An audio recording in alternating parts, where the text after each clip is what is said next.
You're watching BCTV. We're all about Branford.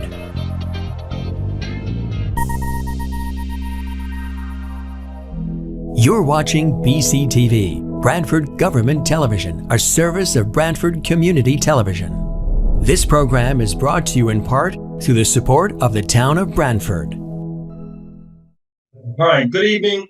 My name is Peter Basserman. I'm chairman of the Branford Inland Wetland Commission. I'll now open the commission's regular monthly meeting. It is now October 9th, 2025, 7 o'clock. The meeting will be conducted as a virtual meeting in accordance with Connecticut Statute 22-3 using the Zoom software platform. And it also is in accordance with Branford's inland wetland regulations. Documents referenced during this evening's meeting are available at the town hall or on the agency's webpage. The agenda for tonight's meeting is also posted at the town hall and on the webpage. Any changes on the agenda from staff this evening? No changes. Okay, I have a brief update on the training program for inland wetland commissioners that I'll get to when we get to the correspondence and announcements sections of the agenda. Branford Community Television is recording this evening's meeting. We're certainly thankful for their support for the community. Please be conscious when you're speaking to look at the camera so that proper recording can take place. Also, to ensure an accurate and complete record of the discussions each time a statement is made, please indicate who is speaking prior to the statement being articulated. This applies to anybody wishing to participate. You can use the raise your hand feature of the Zoom platform. And I, as well as staff, will try to be conscious when that raise your hand feature is utilized. Let's see, we'll do the roll call at this point. Commissioner Boda? Commissioner Boda, present. Commissioner Golkowski? Present. Commissioner Begeman? Commissioner Begman, present. Commissioner Sotomayor? Commissioner Sotomayor, present. Commissioner Armstrong? Commissioner Armstrong, present. As this is your first meeting, Commissioner Armstrong, maybe you'd like to say a few words of introduction for the rest of us? Yes, thank you. I've recently relocated to Branford about 4 years ago from San Diego after spending 35 years in San Diego. I'm a retired attorney. My practice was primarily corporate and land use and transactional work. And my wife and I relocated to Branford about 4 years ago. And in answer to the question, everybody asks me, why the hell did you leave San Diego? The answer is family. So we have family out here, and we love it very much. And Branford is really the ideal location. And, we like the town and I want to get more involved. So here I am on the commission. Well, welcome. Thank you. We have 6 commissioners on the call this evening. Therefore, all are seated and all can vote. Are there any commissioners, after having looked at the agenda, that need to recuse themselves from any of the items on the agenda this evening? Yes, I need to recuse from the approval of the minutes of 9/25 as I was not present. When we get to the minutes, you can do that again. Okay. Now we're at the minutes. All right. Minutes were available in the Dropbox as well as on the town website. So, is there a motion to approve the minutes of September 25th, 2025? Commissioner Boda, I'll make a motion to approve the minutes for September 25, 2025. Do we have a second? Commissioner Golkowski, I'll second that. Any discussion of those minutes? Jamie Frederick and Wetland Agent. I will just point out that there was a typo in Sotomayor. It should end in OR instead of ER. So if you want to modify it with that correction.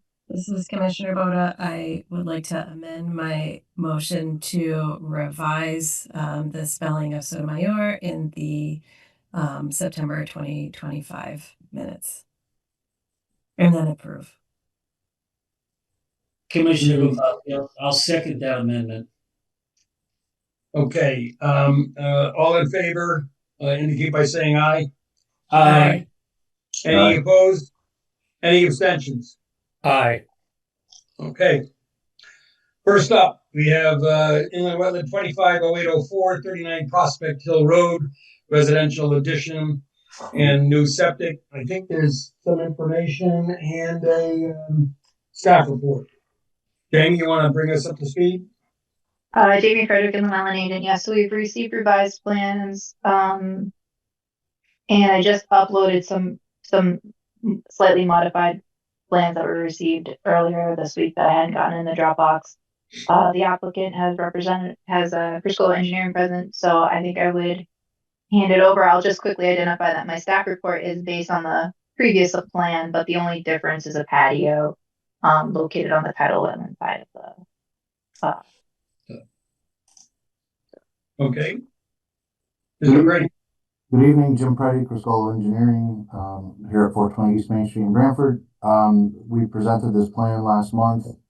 We agreed to continue it so that Jamie can amend the conditions of approval to include removing the galleys that we had proposed for stormwater infiltration and add a second dry well and some plantings, which we have done and actually revised on the plan. So I guess our amended condition doesn't really need to be written that way anymore, but it has been revised on the plan, and here we are back.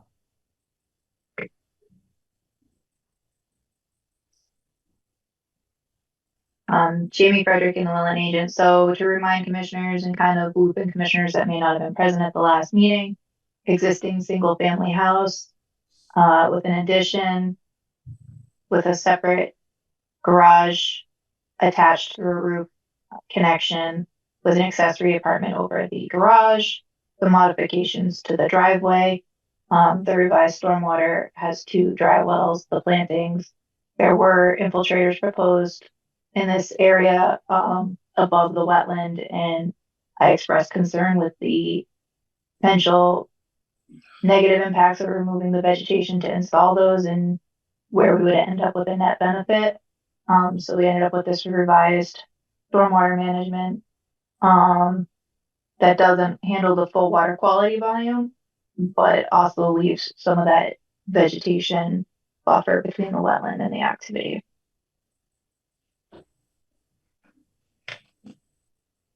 Jim Preddy again. After the last meeting, Jamie and I did meet out there, and I think she would agree that that location made the most sense. It's already a small little lawn area there, and so we wouldn't have to take out any trees or existing shrubs that are there.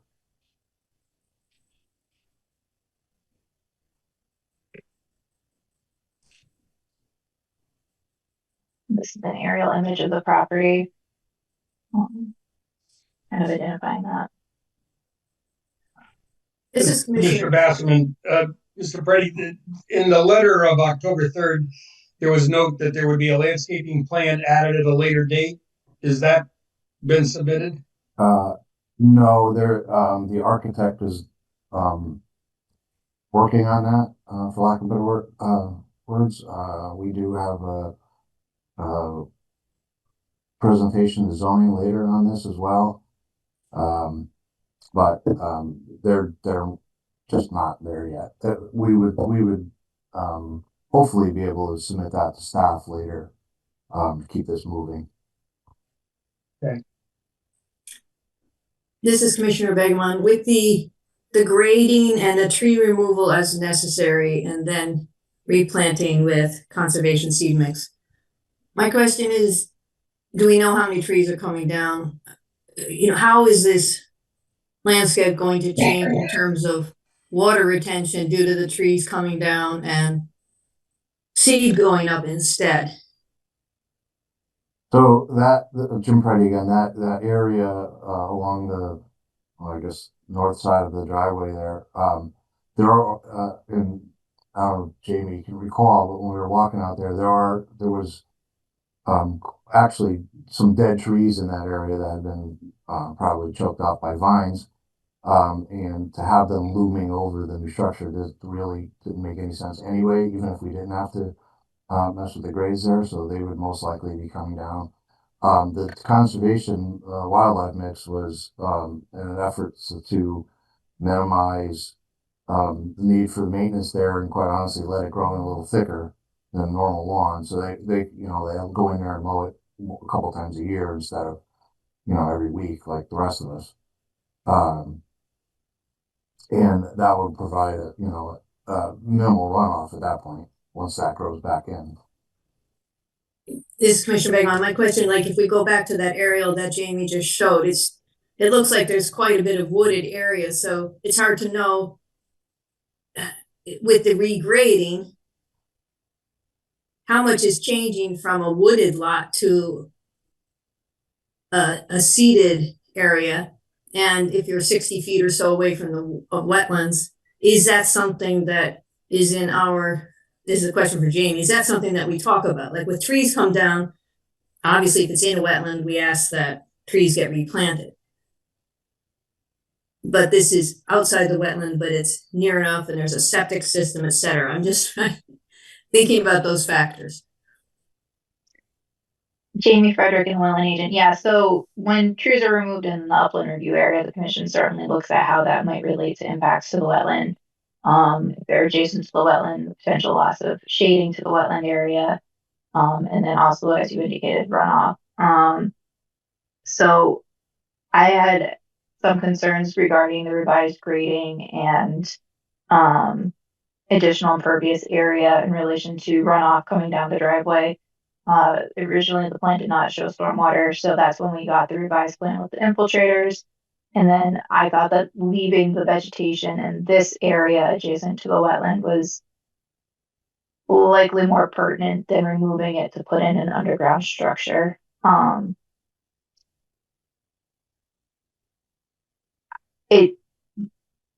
Is there going to be an increase in stormwater runoff potentially? From the transition from wooded to conservation wildlife mix. Mr.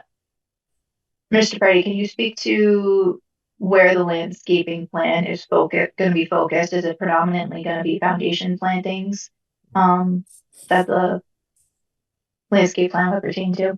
Jim Preddy again. Yeah, they are working on plantings around the house, but along the side of the driveway there at the top of that retaining wall, they were planning on planting some stuff right at the top of the wall. So there'll be some shrubs more decorative than anything else, but the area right adjacent to the garage doesn't really even run down toward that wetland anyway, because there's kind of a high point there. But again, it was mostly dead trees in that area with some shrubbery. There's shallow rock there, only a couple feet down, so the root systems don't get that big. Those trees were not very big anyway. But I don't, with the addition of the conservation mix, I think we're kind of balancing the vegetation removal there. Mr. Bray, this is Commissioner Boda. I think I'm a little confused on it. The site plan isn't providing clarity. I think kind of adding on to Commissioner Begeman's question. I if I'm understanding correctly, her question was really about tree removal in proximity to the wetland, and I am interpreting your answer as having to do with along the driveway. Yes. Were you talking about along the driveway? Yes. So, looking at the aerial photo, it appears that there's a canopy that's over the wetlands. And so I guess either repeating Commissioner Begeman's question or building off of it, what is happening to that canopy that is over the wetland that is in the bigger triangle? Oh, down that, so that's at kind of at the bottom of the slope there. We're not taking any of those trees out over there. Okay, so there's no plan for any tree removal in that triangular wetland pocket. No, so between the driveway and that triangular wetland pocket, it's kind of hard to see here because of the canopy, but there is, and I thought I had sent a picture to Jamie, but I can't find it. There's lawn off to the side of that area, so we won't need to take trees out to put those dry wells in alongside the driveway at all. And the reason we took out the infiltrators that were kind of going along uphill of those was to not remove any of the vegetation close to the wetlands. That's helpful. This is Commissioner Boda. I appreciate the clarity.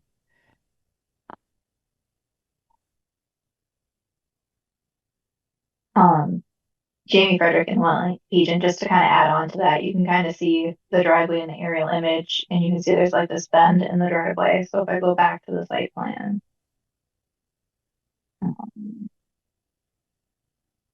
you can see that bend here. And so there'll be a little bit of clearing, basically starting where that bend is to straighten out the driveway a little bit.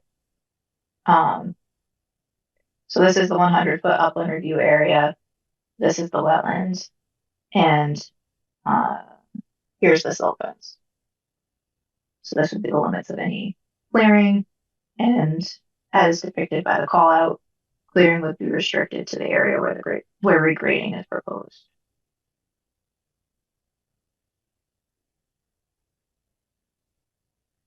This is Commissioner Boda. Mr. Brady, can you walk us through the during construction sediment and erosion control? Yes, so we have, as you can see on the plan, on both sides of the driveway there, we have silt fence running up, and then down along the southwestern side, kind of all the way, really all the way down that property, which is mostly lawn already in that area, but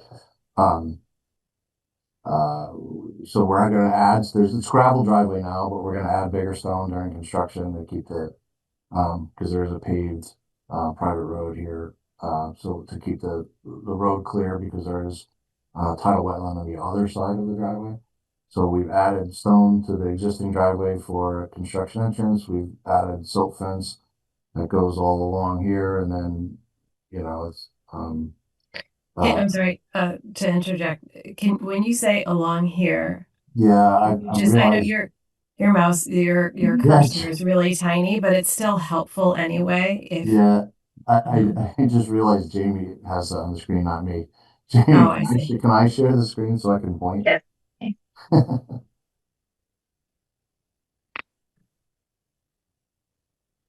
All right, hopefully you can see the plan. Yeah. Yeah, just make it nice and big like she had it. Yeah. So we have silt fence here alongside the driveway, and then up alongside here to basically limit construction and any migration that direction. We have it on this side, and then all the way down here, all the way up to the house, across this lawn area to keep anything from heading basically down this way into this pocket here. Way up a higher part of the lot, we have a stockpile area for topsoil, and then we're showing, on the backside when they do this other work here, we silt fence going along. Some of this is lawn over here, and then at the top of there's riprap here that was put there, I think, after one of the big storms, Sandy or Irene. We have silt fence on this side to protect for this work here. Does that answer your question? This is Commissioner Boda. Yeah. So the primary focus for sediment erosion control is the the silt fence and the anti-tracking pad at the entrance Correct. Well, and the stockpile area. and the stockpile, which also has Silt fence around. silt fence around it. Correct.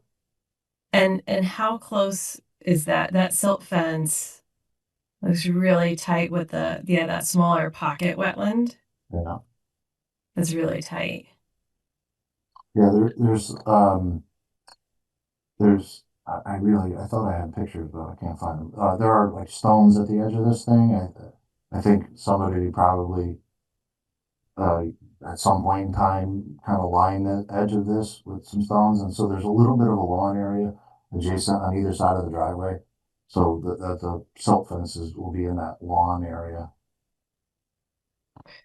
And this is Commissioner Boda again. Can you, with that, then bring us to the description section of monitoring and maintenance in the case of rainfall, and attending to address any issues with the silt fence and sediment erosion, the controls? Like Yeah. what triggers inspection and correction on the plan? Yeah, hold on, let me see. Let me get to that.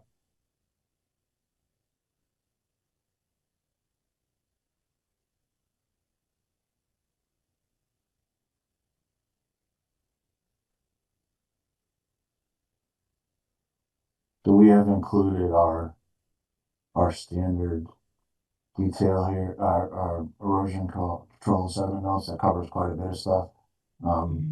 There's contingency plan, there's guidelines for erosion sediment control, temporary vegetative cover, permanent cover, seeding.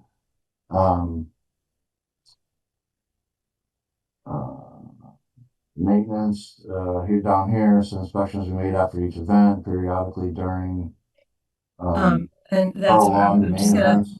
just gonna ask you to pause. When it says event, does it clarify? You can make it much bigger. What size event triggers and how much time can lapse before? So, I suspect you might understand where I'm coming from.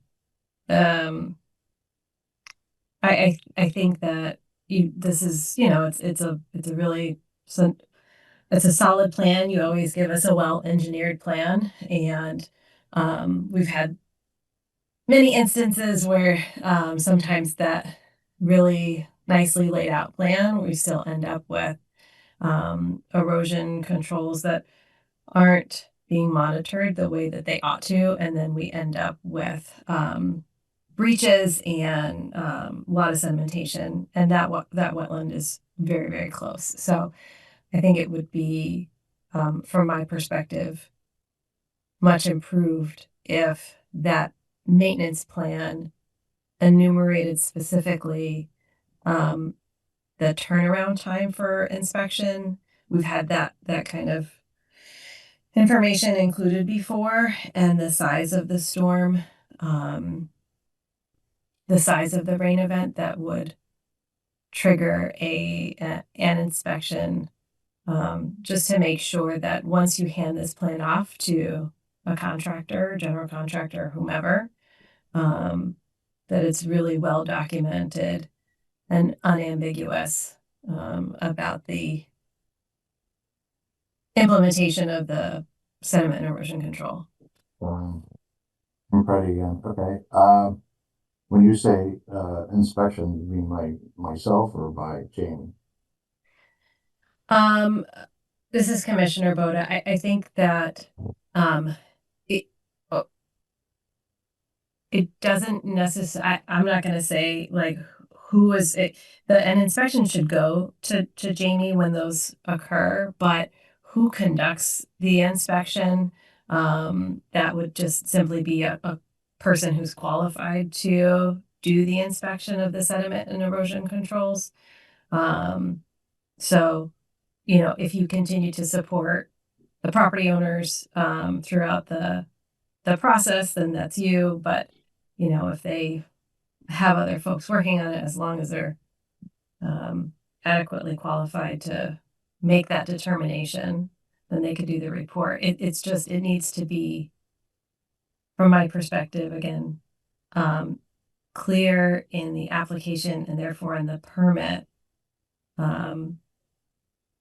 what triggers somebody to go and actually look and then fix any sediment and erosion controls that are not doing their job. As far as Jim Pretty again, as far as what year storm, 90% of the storms we get are less than 2-year storms, so it's really hard to say. But in this particular case, I know the contractor is going to be doing the work, so I'm less concerned here. But as far as our involvement, the majority of the time, the projects that we do around here, because we're also do the surveying end, I'm involved through the whole project, right till the as-built. So we're never really off the project until it's done. So I'll be there from time to time regardless.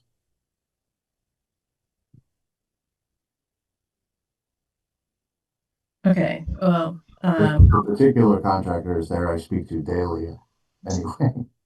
yeah. So this is Commissioner Boda. I mean, you can, for me, I would put that in as, if the commission wants to move forward, it would be a condition of approval that it just needs to be less ambiguous. Because it should, assuming it's you, but things happen.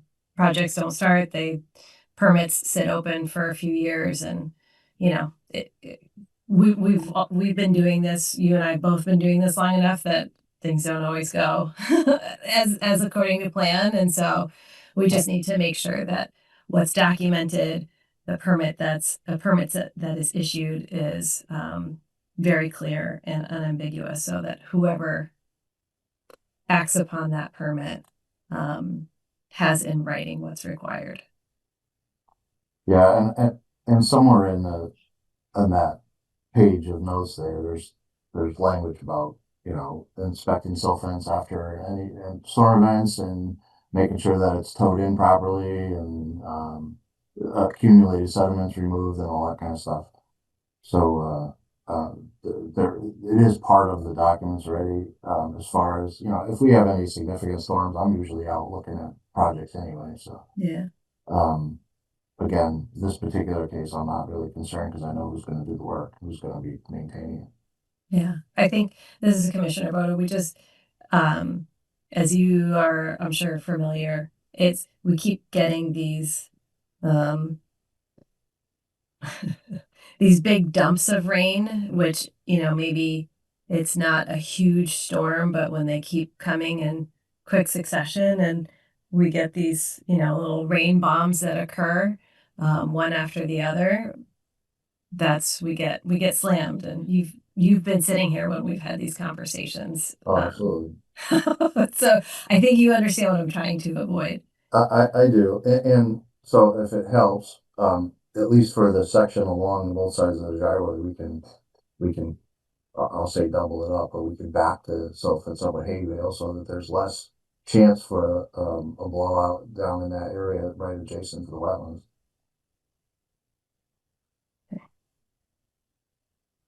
This is Commissioner Sotomayor. I have a question for you, Mr. Purdy. Can you please describe the thought process behind creating a new path for the proposed driveway rather than kind of using the existing gravel driveway now and sort of creating versus just kind of following the natural contour of the land? Why do you want to sort of push it out towards that boundary?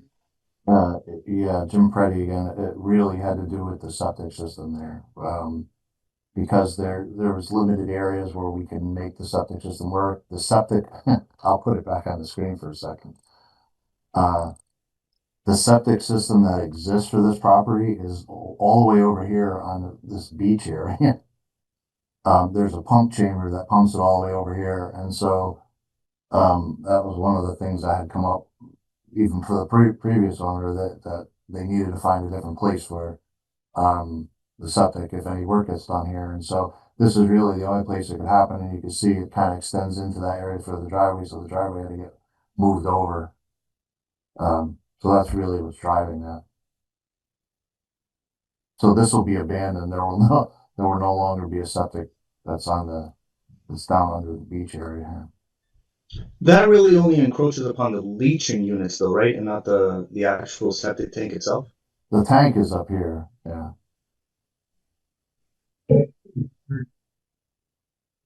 Yeah, and we had to raise the system up again because there's ledge at relatively shallow here. So in addition to being, now FEMA compliant, we'll have a new code complying system for this house. Whereas again, I'm not even sure how this ever happened, but this was definitely less than ideal.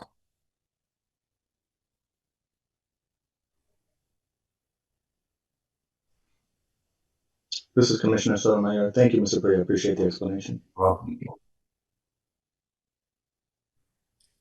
This is Commissioner Bergman. Just a question. I just noticing this outdoor shower. I don't remember reading anything about the outdoor shower. I don't remember if I've seen an application with one. What happens to the gray water from the outdoor shower? So, because I've done a couple of these recently, cold water outdoor showers is not considered domestic waste, so there's stone underneath them. And actually, probably everyone you've ever seen probably just had stone underneath it. But now the way the health code is, if you have hot water there, it has to be connected to the system, which, if you can imagine, becomes a problem because you don't want to be treating rainwater. So most of the projects that we've done and included one have been cold water only. Thanks.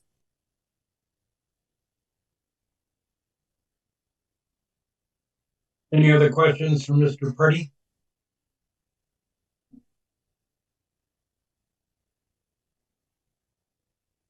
So, this is Commissioner Bassman. Jamie, I think with the conversation in terms of the possible conditions for consideration, I heard one which was, I guess we're yet to see the landscaping plan, but I agree, I think, with Mr. Purdy that can be done with a review from staff. And then I think I heard doubling up the soil and erosion controls on that section of the driveway where it's close to the wetland. Were there any others that we would consider adding to the conditions for consideration for approval?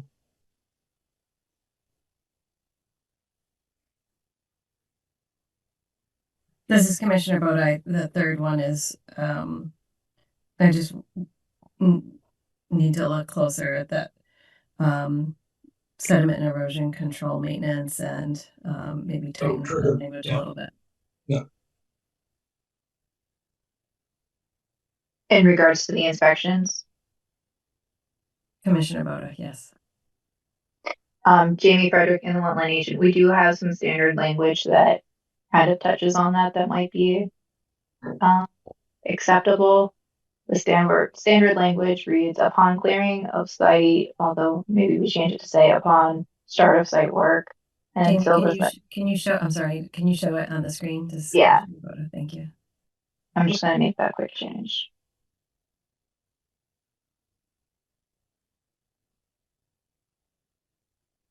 So I think this codifies the three things that we were just talking about.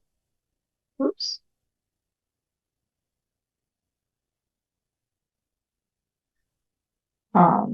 So the one I was pointing out is upon start of site work and until the site is stabilized, the applicant shall retain a qualified erosion control professional to inspect the soil erosion and sedimentation controls and provide written reports after each measurable precipitation event of a quarter-inch or greater.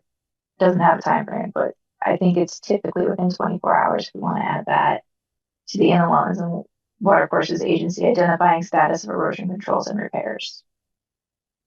This is Commissioner Bodie. That's helpful. And yes, can we add within 24 hours?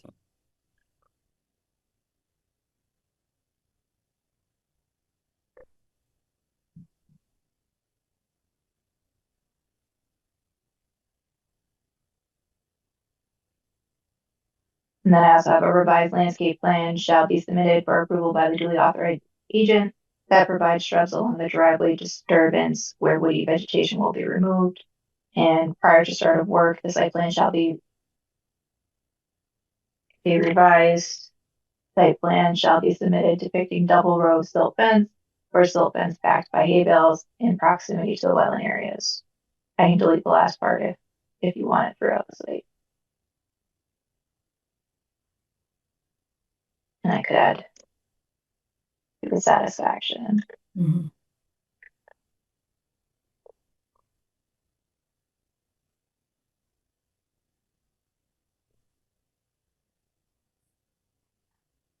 This is Commissioner Boda. Mr. Preddy, do you know if they are planning on using native vegetation? Oh, yes. Yes. Any of the landscape plans at this point that come through here, I always tell them it has to be native vegetation, so I think Native. everybody's kind of used to that at this point, so. Well, not everybody's here as often as you are. Good point. Can you blow that up, Jamie? That the even screen at, up? sorry, even at zoning, they ask the same questions, so. That's excellent to hear. Where is this?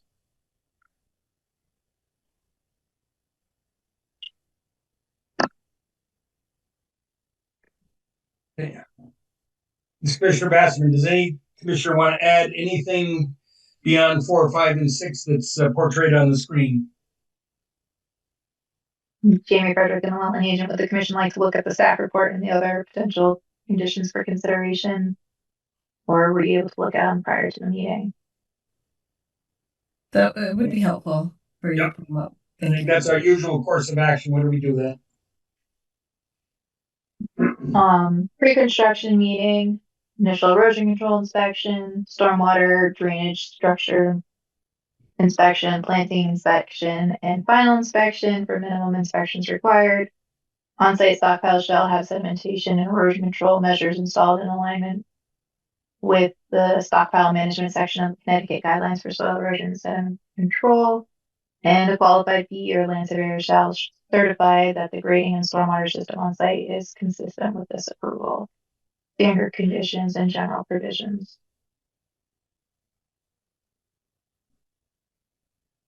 Jamie, this is Commissioner Boda. Do we have anything in? I don't recall anything in there about the removal and proper disposal of the silt fencing, for example. Once the site has been vegetated and stabilized. Oh, there. Standard condition. Okay. Erosion controls are to be removed and properly disposed of once earth is stable. Okay. I wonder if we can get, I don't know, like if it takes too long, if the permit is just open. I keep coming across these sites where the erosion controls have become part of the landscape, like they're embedded in the ground, and it's just a lot of plastic, and it's super harmful. Noted. Jamie Frederick and the wetland agent. I think with the new permitting system and also with the restructuring of staffing, I'm optimistic that we'll be able to improve our follow-up on that. This is Commissioner Gopowski. Mr. Peretti, there's been a lot of discussion about timelines and things like that. And I can understand Commissioner Boda's apprehension. Is there a timeline on this project?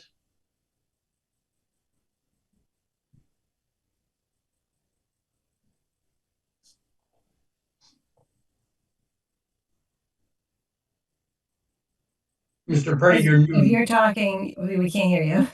Sorry, Jim Preddy again. Yeah, if we can get through this, this week, then I think they're gonna start relatively quickly. I mean, they still have to get building permits, so at that point, if they can get any of the concrete in before the cold weather, they may do, part of it now and then the rest in the spring. Because there is a building addition first that's gonna happen, so they could probably get that done before the cold weather, and then they'll have to do the rest in the spring.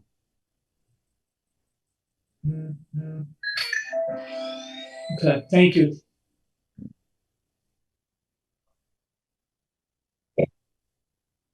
This is Commissioner Bassler. Mr. Pretty, I guess as a follow-up to Commissioner Boda's question, is there a engineering standard or, construction gospel on what proper removal of soil and erosion controls require?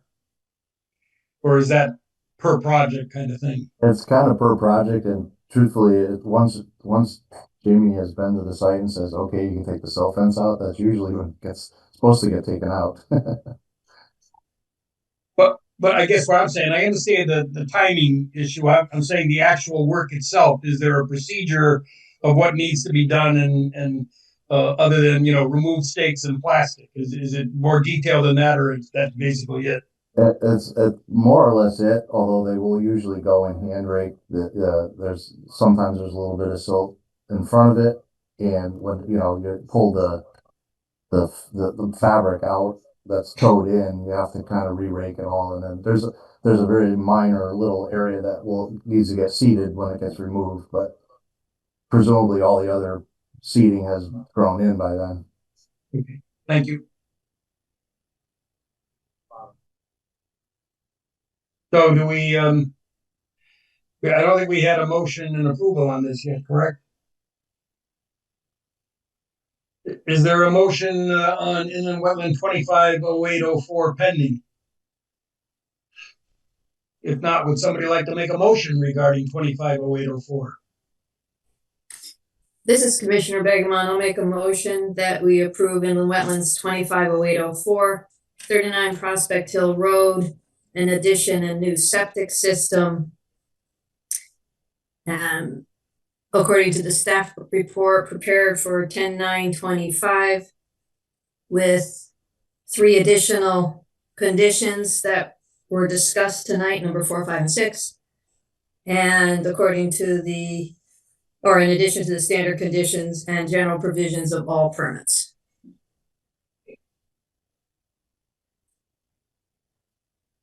I guess I'll second that. This is Commissioner Basserman. Any further discussion? Okay, we're going to take a roll call vote here. Commissioner Sotomayor? Commissioner Sotomayor, aye. Commissioner Begeman? Commissioner Begamon, aye. Commissioner Boda? Commissioner Boda, aye. Commissioner Gopowski? Commissioner Gopowski, aye. Commissioner Armstrong? Commissioner Armstrong, aye. Commissioner Basserman, aye. Mr. Chair, I need 2 minutes. My dog is kind of going crazy and I need to go check on. I'm solo in the house, so I just want to see what's going on. I'll be right back. Fine, we'll take a pause. 2-minute pause. Doggy time.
Thanks.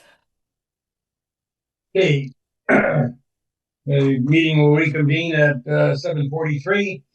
We have applications for receipt, Inland Wetland 250903, 42 Silver Street. Construction of a two-family home and second floor addition to an existing garage for another dwelling unit. This is a receipt application, so there's really no action this evening. Jamie, is there any reason to discuss this tonight? Do you want to weigh in on this? If Jamie I Frederick. Oh, yes. Jim Preddy again. So I do have to jump over to zoning, but I told Jamie I could give you the 5-minute tour, just in case you want to go out there and take a look. You'll know what's going on. Sounds good. So this is a property at 42 Silver Street. There's an existing multifamily house and a 3-car garage here now. What they want to do is up on this high area, build another 2-family house like this. There is a wetland off the property on, I believe it's the Subaru, back of the Subaru property. We are collecting the roof water and putting it in the ground over here. We have driveway drains heading the other direction because there is kind of a saddle here. So that we're trying to limit what's heading down that direction. But it will be connected to public water and sewer. There's a couple parking spots for each unit and a deck in the back and, standard erosion controls, that kind of thing. There is, details and notes in the file, but, that's basically what they're up to here. This is Commissioner Bassman. So there's no wetlands on the property per se? No. Okay. What else? I think that's it. I mean, we have, there's some details for the sewer and thing and our standard notes and conditions. And, again, this area is mostly clear now. There was a garden here for a bunch of years. So any vegetation was just recent stuff because I think they let the garden kind of go, but yeah, that's the plan. We'll be here at the next meeting for, a little more detail and questions and that sort of thing. But I figured while I'm here, I'd give you a quick synopsis in case you wanted to go out and take a look. What, this is Commissioner Bowe. What's the distance between the limit of disturbance and that wetland?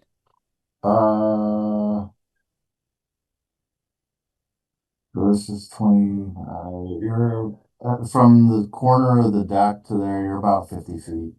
The house is 40, and this is another 20 at least, so you're about 60 feet to the corner of the house. Thank you. I guess we'll see you in a couple of weeks. Yep, I will be back. I don't know if anybody's here for the other items, but I'm going to go to zoning and come back because the enforcement item I have some information on, so hopefully I'll be back. But Jamie has everything that I have at this point, so if I can't get back, she has the information. Thank you. Okay. We have BRIW 251001 next. Chestnut Street Bridge, the replacement of the existing bridge over the Branford Supply Pond. Again, this is not actionable this evening. Jamie, you said you wanted to just briefly talk about this one? Jamie Frederick and the Wetland Agent. Yes, I believe the town engineer is present to kind of give a brief overview with the main intent of trying to determine whether or not the commission feels that a public hearing is warranted, so that we could move forward with scheduling that if need be. John, do you want to take over? Yeah, sure. How's everyone doing? We've got, I think you guys are all aware of the bridge and supply ponds. Very old bridge, very well deteriorated. Anyone who's walked by there would notice that. We have applied for and received a state local bridge grant to replace that bridge. And The preliminary design, we had a preliminary design, went through a public information meeting back in, I believe it was April. Received some comments and kind of tweaked. It was more to do with the aesthetics of the bridge and comments about having a sidewalk across the bridge, which we had already planned. So the new bridge does meet all current standards, and has to, as far as the width goes and the horizontal and vertical alignments, meeting the hydrology requirements and hydraulics, and has already gone through and received comments from fisheries. I believe Jamie has those for the next meeting. But so the bridge itself is designed at the minimum width to include a sidewalk on the northern side there. So there will be impacts to the wetlands, of course, since we are doing some widening of the bridge. The opening will be widened a bit, and I think what else. Right now, there's not much as far as the slopes go from the existing bridge and roadway down to the water. So that's where you're going to see most of the effects as far as the wetlands go. It'll go from kind of that more of a grassy slope with some woody vegetation to vertical wall going down into the water. So, and that's due to the necessary widening of the bridge.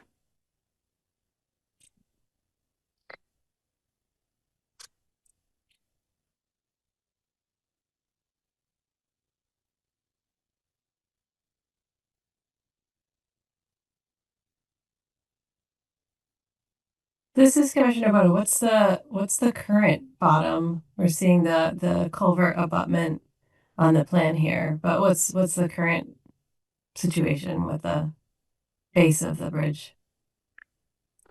It used to be like the bottom of the culvert, the current culvert. Yeah, I guess I'm wondering about what kind of footing is under the water that we can't see. Is it like a Yeah.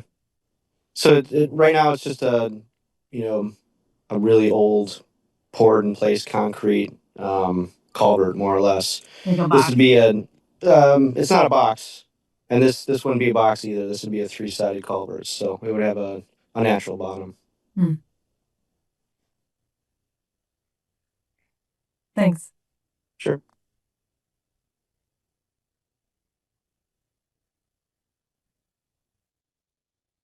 And this is Commissioner Boda again. When is the goal for this?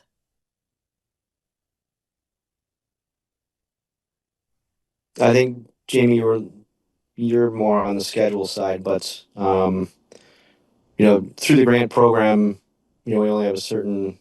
I couldn't tell you exactly when the period performance is on this particular grant.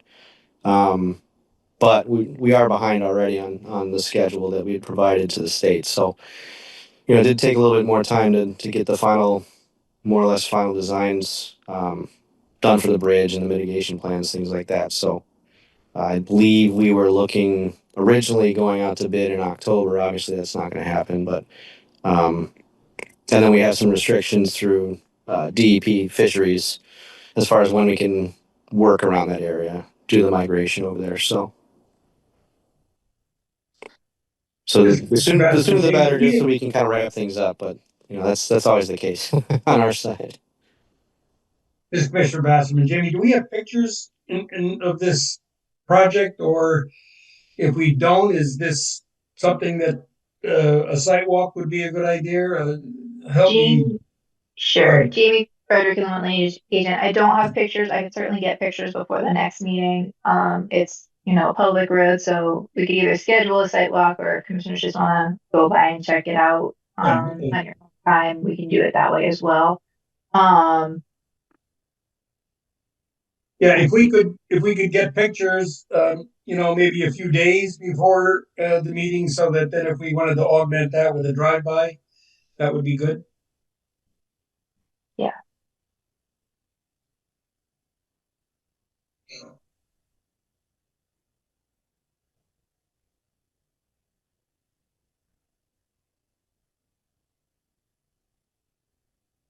Anything else from the commission in terms of at this point in time, just information that they're looking for? This is Commissioner Bonham. This is more curiosity than anything, but once a project like that commences on the ground, approximately how long does it take? And sorry, I haven't been introduced myself. John Heffley, town engineer. We we have to work within the window that fisheries gives us. Um, but I think this would be the plan is to close the roadway through the limits of construction and get this done, within one construction season, within the guidelines of DEP. We don't want to keep this closed for forever. We definitely want to go into 2 seasons, just because of how popular this area is. So it's not a terribly complicated project. So I don't think it would take. We wouldn't get that far. We've already done probes and things like that to try to find as many unknowns as we can. So, I don't see this taking more than the one season. This is Commissioner Sotomayor. Hey, John, the project narrative says it should take about 240 days, and it's estimated to last between April and December of 2026. Does that sound pretty accurate? Yeah. So that John Heffley Town Engineer, that's within the period that we it's after the fish run, and I think it's before the eel run is when we can work on the bridge. Um, I mean, the way construction is sequenced, that we are going to keep water flowing through that area. So it's really when we can be in the water. So that really dictates when it can start, and then the 240 days would come from that start date. This is Commissioner Begmont. A question for when you come back is how does changing the slope on the sides of the road that are vegetated to a vertical abutment, or whatever you call it, a vertical foundation on both sides, affect water runoff and affect any sort of, I suppose, the animals in the area, if that's something that is in our purview or whatever. But basically, what are you going to be doing with the runoff that before would go through a vegetated area before into the ponds, and now is going to go perhaps straight down anyhow? You don't have to answer it now, but just something I'm thinking about.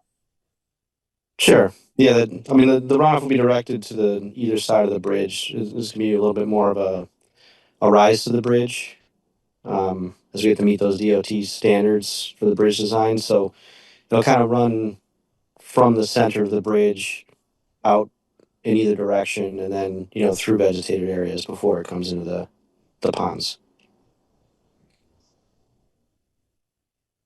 That's the quick Mr. answer. Bassman and Mr. Heffley, you'll be able to attend the next meeting? Yes, and we'll also have the design engineer. I'll ask if they can also have the soil scientists that worked on the project with them. I'll ask if they're available as well. That'd be very helpful. Thank you. Yep. Yeah, they'll be able to answer more of those technical questions as far as the design and things like that goes. So. Good. Okay, appreciate Dave, Can I just toss one more? Just so as you're talking with your folks, something that I'm curious about is the removal of the existing bridge and what impacts that might have on, like, there's of course there's sediment underneath, but since that's a roadway, if there are any additional deposits from the roadway that would be embedded in the sediment underneath the bridge that then gets resuspended as part of the bridge removal.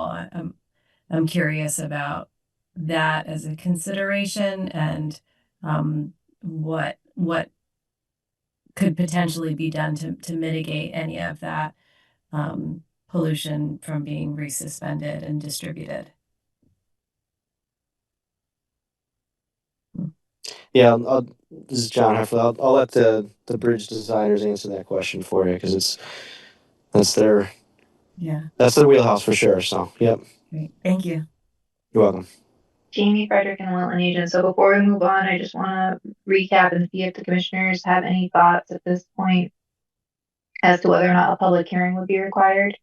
We have a couple new commissioners, so I'll just recap real quick. There's 3 reasons to hold a public hearing.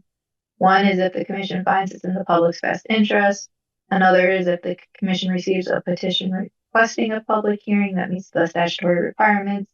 And the third is if the commission determines that there's a significant impact to wetlands or watercourses. There will be some direct wetland impacts. A lot of them are temporary. There will be some permanent loss.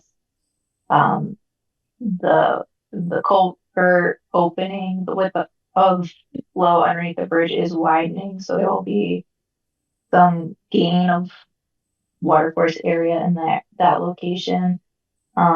It will be impacted by the shading from the bridge deck, but so Jamie, this is Commissioner Boda. I'm wondering if it might be helpful if they don't have it in front of them, if you would pull up the regs and jump to section 9.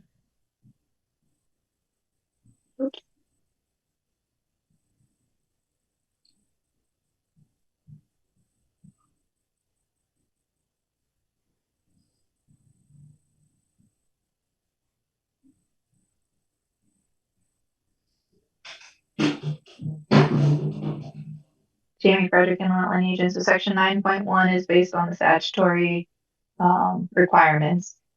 And essentially, for inland wetlands, the agency shall not have a public hearing unless the agency determines that the proposed activity may have a significant impact on wetlands or watercourses. A petition signed by at least 25 persons who are aged 18 years of age or older and who reside in the municipality in which the regulated activity is proposed, requesting a public hearing is filed with the agency not later than 14 days after the date of receipt of such application, which would be today, or the agency finds that a public hearing regarding such application would be in the public interest. This is Commissioner Goklowski. Based on all the agencies between DEP and the state and the qualifications of the people that are going to be designing this, I really don't think it's necessary to have a public hearing. I mean, you have DEP overlooking this whole scenario, and they've already told them they can't do any construction during a certain period of time, and it has to be completed. So they're already overseeing this whole project. Commissioner Bassett and Jamie, do we have any sense of, in terms of the public use of this area, what that impact is? Is there a large public presence in the area? Jamie Frederick, Inland Agent. Yeah, it's a heavily used recreational area for hiking, fishing. This Commissioner Bagman, I feel that that third aspect of the agency finds the hearing regarding such application would be in the public interest. And I know interest here means for the good of the public. I think the town would benefit from having a public hearing rather than having lots of people not knowing about it and then coming to the town asking all sorts of questions. To me, it'd be better to publicize it, have a public hearing, and go forward from that. This is Commissioner Sotomayor. I agree with that, Commissioner Beckman. That's kind of what I was thinking as well. I've been here many times. It is, like Jamie mentions, very heavily populated. A lot of people use it for recreation. The inability to use the bridge while it's under construction will kind of limit the ability for people to use the trails and kind of loop around. It could increase the loop probably over a mile, but there are parking that's accessible on both sides of the road from other sides of the lower pond. I was very impressed by a lot of the mitigation strategies mentioned in the report. But I believe it also mentioned that they're thinking of applying some herbicides and clearing a lot of the invasive vegetation as well. Is that correct, Jamie? Jamie Frederick, Inland Agent. To be honest, I've not had a chance to look the latest revised materials yet, so I don't want to speak to that unknowledged. Um, I also want to point out, I'm not saying that it would be inappropriate to have a public hearing because it's in the public's interest, but a lot of the things that were mentioned are things the public is likely to be concerned with, but don't necessarily directly relate to impacts to wetlands and water courses. So that's not to say a public hearing isn't necessarily warranted, but just keep in mind that the commission is only reviewing impacts to wetlands and water courses, so any public comments should relate to that topic specifically. We're not, regulating access to the park, and there will still be parking areas available and the trails will remain open. Um, Fishing on the bridge certainly would not be a possibility while the bridge is under construction. So there will be impacts, but I know that they're also looking to keep the area as accessible as possible. And if So, sorry, this is John Heffley, town engineer. If I could just address the public participation part of it. So we did have a public meeting back in April, as I mentioned, and we did. I believe we sent out the notice to the Inland Wetlands Commission, the Conservation Commission, as well as the Parks and Open Space. And it, we did have a fairly good attendance, but nothing that you would think is like a pitchfork situation or anything like that. But it was a well received project within that public information meeting. So just wanted to throw that out there that we did have a public outreach aspect to this, as we're required to by the grant. So um, so this is Commissioner Boda. I think, aside from the public interest, the thing that triggers a public hearing for us is significant impact. And Jamie, if you want to pull up the definition of significant impact, I think that in considering this application, it's the town sort of regulating itself, and as Commissioner Glukowski mentioned, there's other agencies that are involved, but that aside, as it's not one of the factors for consideration. There's nothing within that part of the regs that says, if DEP or if there's a federal issue, then we step aside. But Jamie, can you pull up the Oh, regs, sorry. the statute or the definition? Because I think that for me, that is the driving criteria for whether or not we say, yeah, it constitutes a significant impact, therefore that would trigger a public hearing. So any activity involving deposition or removal of material which will or may have a substantial effect on wetland or watercourses, or on wetlands or watercourses outside the area for which activity is proposed. Any activity which substantially changes the natural channel or may inhibit the natural dynamics of a watercourse system, or any activity which substantially diminishes the natural capacity of the inland wetland or watercourse to support aquatic life, plant life, and habitats, prevent flooding, supply water, assimilate waste, facilitate drainage, provide recreation or open space, or perform other functions. This is Commissioner Bassman. The only thing I'm worried, do we have the cart before the horse here? I mean, a lot of these things say substantial, and we don't really know yet what the details are of the plan to determine whether there is a significant impact. Well, but significant impact is long or short term, and you're talking about work that right now the window of work is 240 days potentially. This is long and short term impact. Any activity which causes or has the potential to cause pollution of a wetland or watercourse. And I don't know, based on that language and the not trying to slow down the project because obviously, like I spend time at the supply ponds and I'm familiar with the bridge and it, um, but that personal experience and desire aside, we're talking about significant work in a water course that has the potential to in the short term um, really resuspend a lot of harmful pollutants and have direct impact. So under the description, I would also lean toward that this application triggers a need for a public hearing.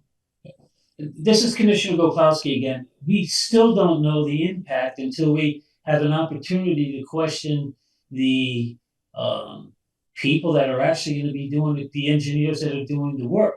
So we're having a major discussion about something that we can't have the answers on until we actually ask the questions to the people that are just doing the work.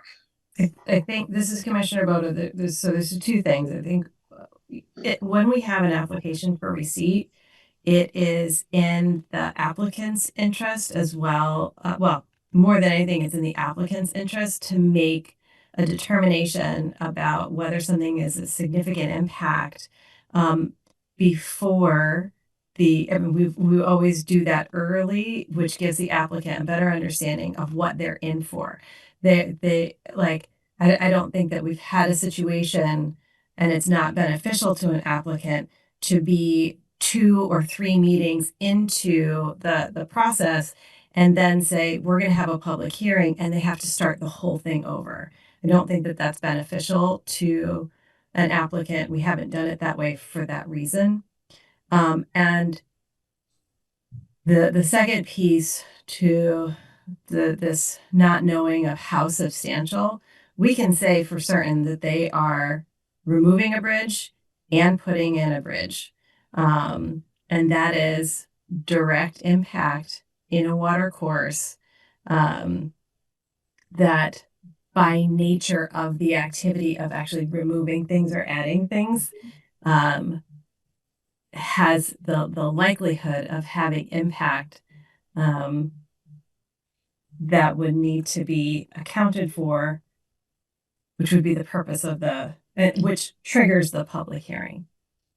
And again, Commissioner Bodo, I don't disagree with you, but I'd rather wait to have the professionals present at a meeting before I make a decision on holding a public hearing. I understand what you're saying, but on the same token, we don't know how they plan on removing the bridge or what steps they're going to take to remove the bridge. It might not have an impact on the wetlands. We don't know. And I just want to be clear, you understand that say we have that meeting, the town has to bring those folks in. Then the commission says, oh yeah, this is a significant activity and requires a public hearing. We have to go back, the applicant has to go back to the beginning in terms of their presentations, and they have to post it, they have to do public notice, and then which is why we established early so that the applicant doesn't have to go through that same process twice, paying for all of those professionals to come to additional meetings that really could have been just the one time, because they run through the application like, hey, let's do that again. And then when a public hearing starts, anything that we learned before the public hearing, we have to erase from our minds because that cannot be taken into consideration. And everything has to be represented. You understand that, right? Okay. Jamie Frederick and the wetland agent. I also want to point out the fact that the activity may have significant impact. So you're not determining specifically that it does. However, if you do have a public hearing because the application may have a significant impact, it does kick alternatives into consideration, and the commission must consider alternatives that may have less impact. And basically, identify that there's no prudent and feasible alternative which would have less impact on wetlands. We already have some information from the applicant addressing that. We don't have site plans per se. I said start off with written narratives, and that might be sufficient to address the commission's concerns. It's a little bit atypical, but I think perhaps reviewing that narrative would be a good place to start so that you can see why they're essentially arguing that what they presented is the prudent and feasible alternative.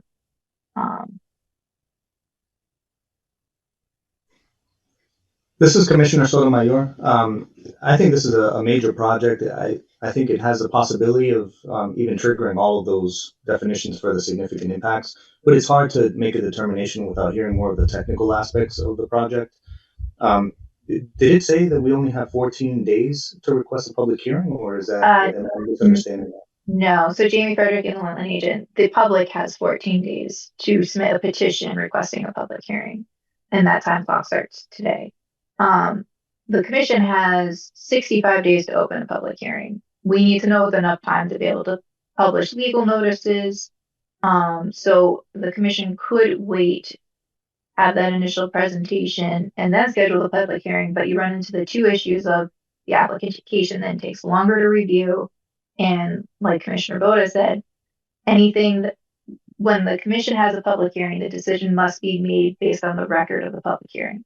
Anything discussed prior to the public hearing is not part of the record of the public hearing. So then you have to go through the presentation all over again and restate any concerns you may have, questions you may have on the record of the public hearing. So I would say the commission's kind of on the fence about the public hearing. Probably makes sense to go ahead and make a decision from a time standpoint.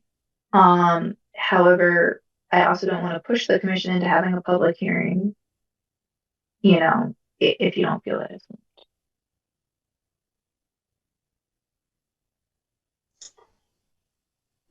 This is Commissioner Bassman. There are certainly elements of this, even with what we've just scratched the surface with what we heard tonight, that if we were going to err on the side of prudence, it will likely have an impact in the wetland area and probably alternatives to be discussed.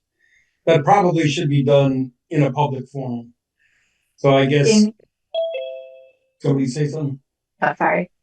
So I guess from my standpoint, if we were going to try to minimize the time frame, minimize the duplicative effort, it would seem to me that we would err on the side of considering this to be in the public element and have a public hearing on this. If it determines that we can wrap that up because of what's presented in terms of the details, the public hearing would not take a long time.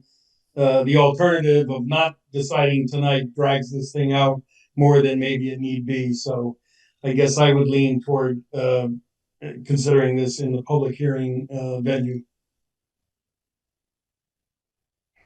That's my vote. Let's everybody make sure that we consider all aspects. Commissioner Beckerman, your feeling? Commissioner Begman, I think public hearing is warranted. I think I know where Commissioner Boda stands. Commissioner Armstrong? I think the project meets the definition in the regulations, and therefore it's probably warranted. Whether practically it's needed, I don't know, but I think it does meet the definition, so I would vote yes. Commissioner Sotomayor? This is Commissioner Sotomayor. I'm in agreement. I think maybe just erring on this side of caution to hold a public hearing. Commissioner Gokowski? I do agree that it meets some of the criteria. Me personally, I'm going to abstain from this vote because I'd really like to hear what the professionals have to say. Okay, I think the democratic process here would suggest we then move along with a public hearing scheduled on this item. Do we need this Commissioner Boda, do we need a motion historically, we have done a motion, and I would recommend that the public hearing be scheduled to be opened November 13th, which is our regularly scheduled meeting in November.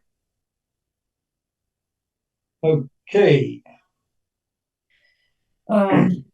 This is Commissioner Boda. I will make a motion that BRIW 251001 Chestnut Street Bridge, number 014001, replacement of Chestnut Street Bridge over Branford Supply Pond, be moved to a public hearing based on our regulations, 9.1.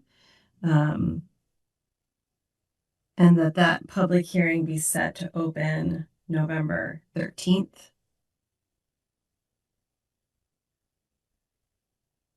somebody want to second that? This is Commissioner Begman, I'll second. Jamie, do we Okay, need a finding in that Frederick, motion? I was going to ask, is there a specific criteria for 9.1 that you're making this motion based off of? I thought you were going to do that. Hold on, I just need the line. do we need to go that far? If you're holding the public hearing for the reason of a may have significant impact, yes, that should be stated. If it's I will amend my motion to include that this application may have a according to 9.1 and the definition of significant impact, that this proposed activity may have significant impact on the water courses.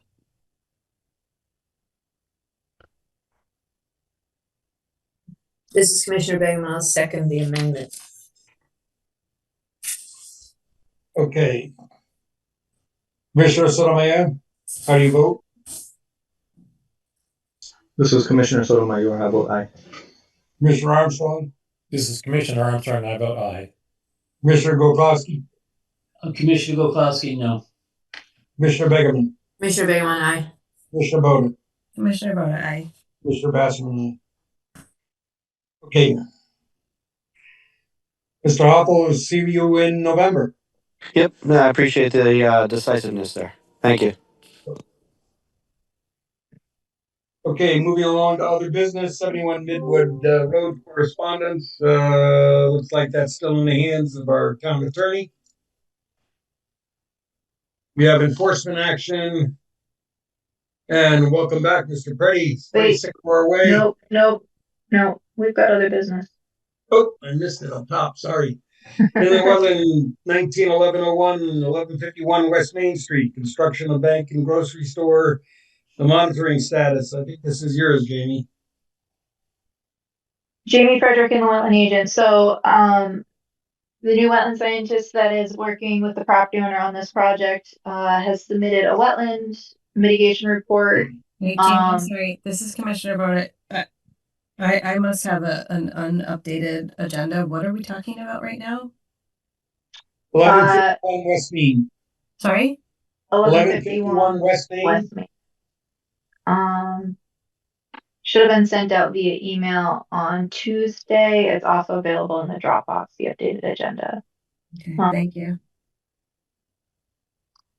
So this is the Aldi and Chase Bank site that was recently developed. There was wetland impacts as part of the development, so there was mitigation proposed. The mitigation has not complied with what we were expecting the mitigation to provide as far as hydrology and supporting the plants that were selected for the creation area. The commission approved a modification to that mitigation plan back in 2024. Some revised planting was implemented, and there's still they're still not meeting the standards or the threshold of what we're hoping to see from that wetland creation area. So we do have the wetland scientists present. They have a couple of recommendations for the commission to consider as far as alternatives that might be considered to improve some of the mitigation options available for the site. So I think instead of continuing on, I will hand it over to Michelle Ford. Michelle, if you want me to share anything, or if you want to share something that you've submitted, that well. Thanks, Jamie. Hello, everyone. My name is Michelle Ford. I'm a certified soil scientist, professional wetland scientist, and certified wildlife biologist with EcoMaps, LLC out of Killingworth. And so I came out of this project earlier in the year at the request of a colleague of mine, Matt Davison. And he kind of explained the gist of what was going on, that they created this mitigation site when they created the plaza, and that they were having a little trouble with the hydrology. They had amended plans in 2024. And so since that time, since I believe my first visit was in May, I had met Jamie out there. We talked about the site. I've since been to the site 3 times, once in May, once in August, and then again on September 25th. And each time the site has become more xeric, more dry, less wetland-like, if you will. My understanding is that there are some remediation concerns, and so they were not able to get to that depth to groundwater to support the hydrology. And so again, I know we've had a pretty tough, summer and fall in terms of drought conditions, but overall the site is just not performing as a wetland, which is unfortunate since it was supposed to be a wetland mitigation area. So after speaking with Jamie and realizing some of the limitations, I revisited the site and looked at what alternatives there are. And so I'm not sure if you're familiar with the site. I know it's probably been a little bit, but there was a pocket wetland kind of up on top of the cliff by Chase Bay. I went up there. That is fairly marginal. Thank you, Jamie. And that wetland is marginal at best. It's very shallow to bedrock, not much in the way of soils. Even Phragmites is having trouble surviving there, which is kind of telling, unfortunately. I wouldn't recommend that area for any type of mitigation. You do have a more sustainable wetland down in the western portion of the site, along that water course in that corridor. There's actually a nice cattail stand, native type, also some Phragmites in the base of vegetation. So the 3 wetlands on site really are the water course, the isolated pocket wetland on the top of the bedrock, and then the mitigation area out back. Really, in terms of functionality, I only see the water course as being a really viable, sustainable wetland. But again, I know there's a lot of history with this project, so bear with me as being new to it. Just trying to present what's out there and what I've seen. So I'm open to discussion, just trying to come up with some sort of solution to address the concerns about that mitigation area not really mitigating, unfortunately.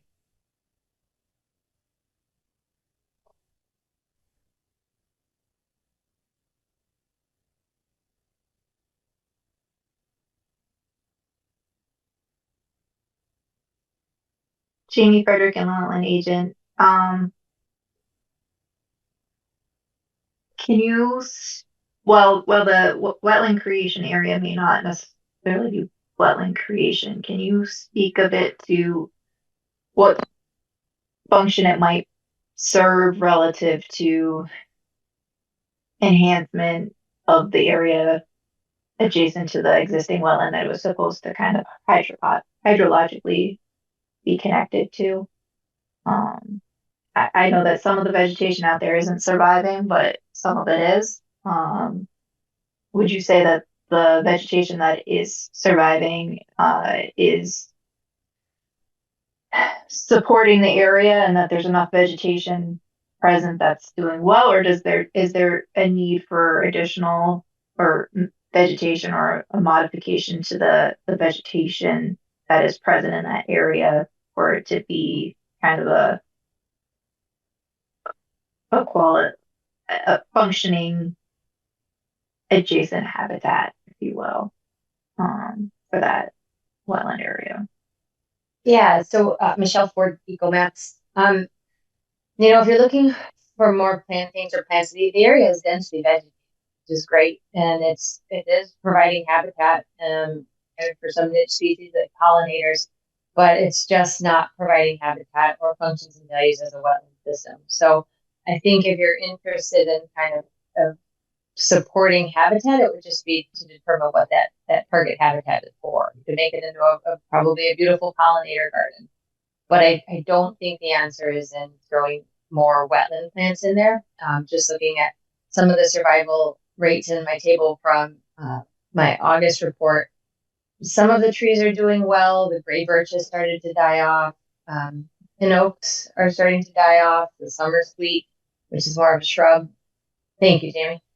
Is dying off as well. Then when I was at the site, some of the sedges are doing well, but seeing some inclusion of fox sedge and sallow sedge, which, are native sedges, but they just kind of came in more on their own. But a lot of the planted plugs are not really thriving. The bulrushes or some of the rushes really are not surviving given the number that were planted. Blue flag iris is scattered and sparse, but again, we're seeing the numbers really, down to either 0% or down 20%. So it's, again, I think if you want to consider plantings or any type of revitalization in this area, I think you could do some great things. I just wouldn't advocate for making it into a wetland because, again, I think it lacks that hydrology. And especially in a tough year like we've had with the drought, you're not going to get the water to support those plants. But again, if there's something you want to do in that area to recover it, again, it would make a great pollinator garden. You could plant it with some more, drought tolerant flowering species. But again, that's really for the commission's consideration. The other thing too, when I went out there in September, was to think about, well, if this area is not going to function as a wetland, how can we improve the functions and values of other wetlands on site? Again, I don't see a lot of potential given the limitations of the wetland at the top of the cliff. Right by the Chase Bank, just because it is so marginal, very shallow to bedrock. And I think the greatest potential, if you wanted to do a wetland enhancement, would be down for that water course where you could do a lot more invasive vegetation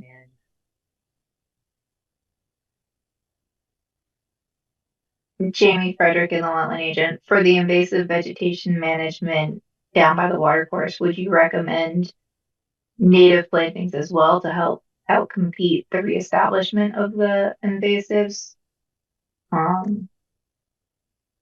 I think my recommendation would be more of a tiered approach. I think it would be to go in first and take out a lot of the invasives and get those under control. You're going to have a lot of biomass as well with some of the Phragmites up there. So let that senesce and then see if that cattail starts to, recover and thrive. And then see what's coming in. And then you can always, once everything has died back, we can look more closely at the topography, at the hydrology, and see what would be viable. You can always supplement with native plantings, but I would just kind of wait until you can get some of the invasives knocked back. The other thing too, if you're trying to do invasive management, while you're doing planting, there's always the risk of kind of incidental mortality with any type of overspray or spread in the soil. So I think it would, again, just be a staged approach.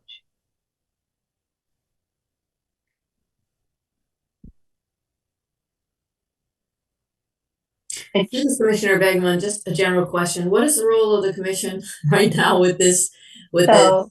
Yeah. Yeah, Jamie Frederick and the wetland agent. This is I would say atypical. Luckily, it's not too often that we have wetland filling and wetland creation. And it's even rarer that we have wetland creation that doesn't meet the success standards to the level that this site has not. So this is a unique situation, and so I think where we're at right now from compliance with the inland permit. So the inland permit had 2-to-1 mitigation. We're not really seeing the 2-to-1 creation of a wetland. I think there are some parts of the creation area that are functioning, if not necessarily as a wetland, certainly as an adjacent wetland area, particularly on the northern side of the wetland creation. There seems to be a little bit more of a hydrological connection over here than particularly on the western side and the southern side and central portion of the wetland creation area. So at this stage in the game, the commission's already reviewed the revised plan in 2024, where the commission was reviewing the pros and cons of trying to excavate further down to establish hydrology, and that was essentially determined to not be conducive to move forward with. So there was a revised planting plan approved and implemented. Granted, the plantings were planted in different locations in the mitigation area than what was approved. And those plantings generally have not been doing great, at least not across the board.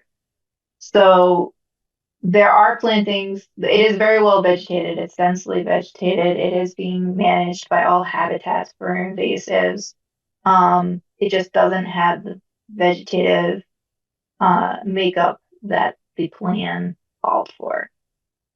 And without, doing something to try and change the hydrology, I agree there's no point in planting wetland plants in that location because they're just not going to survive.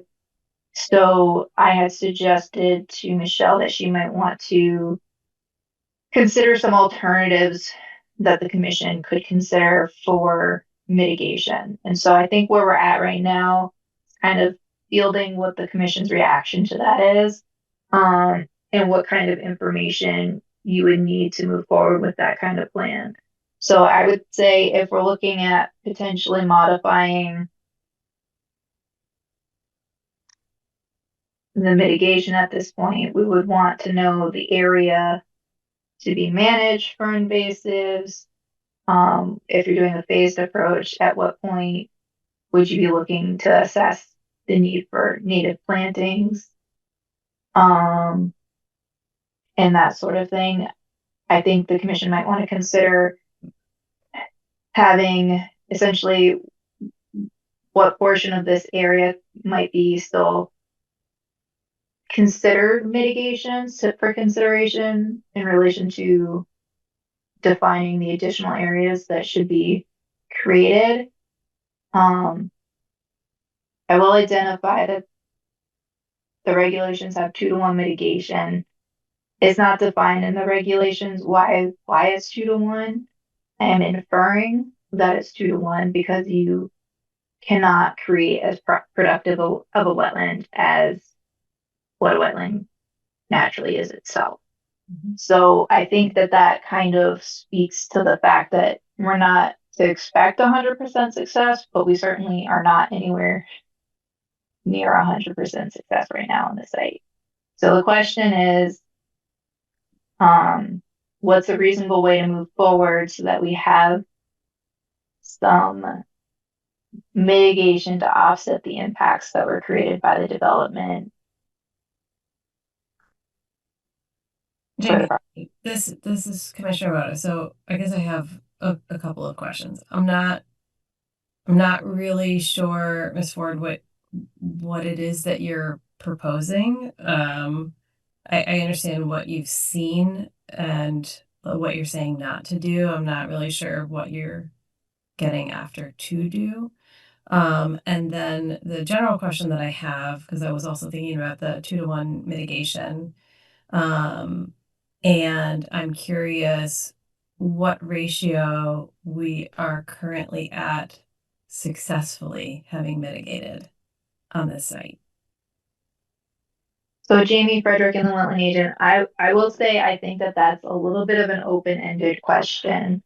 Well, it's certainly an open-ended question because let me jump to, actually I should do it on the screen so I don't see it.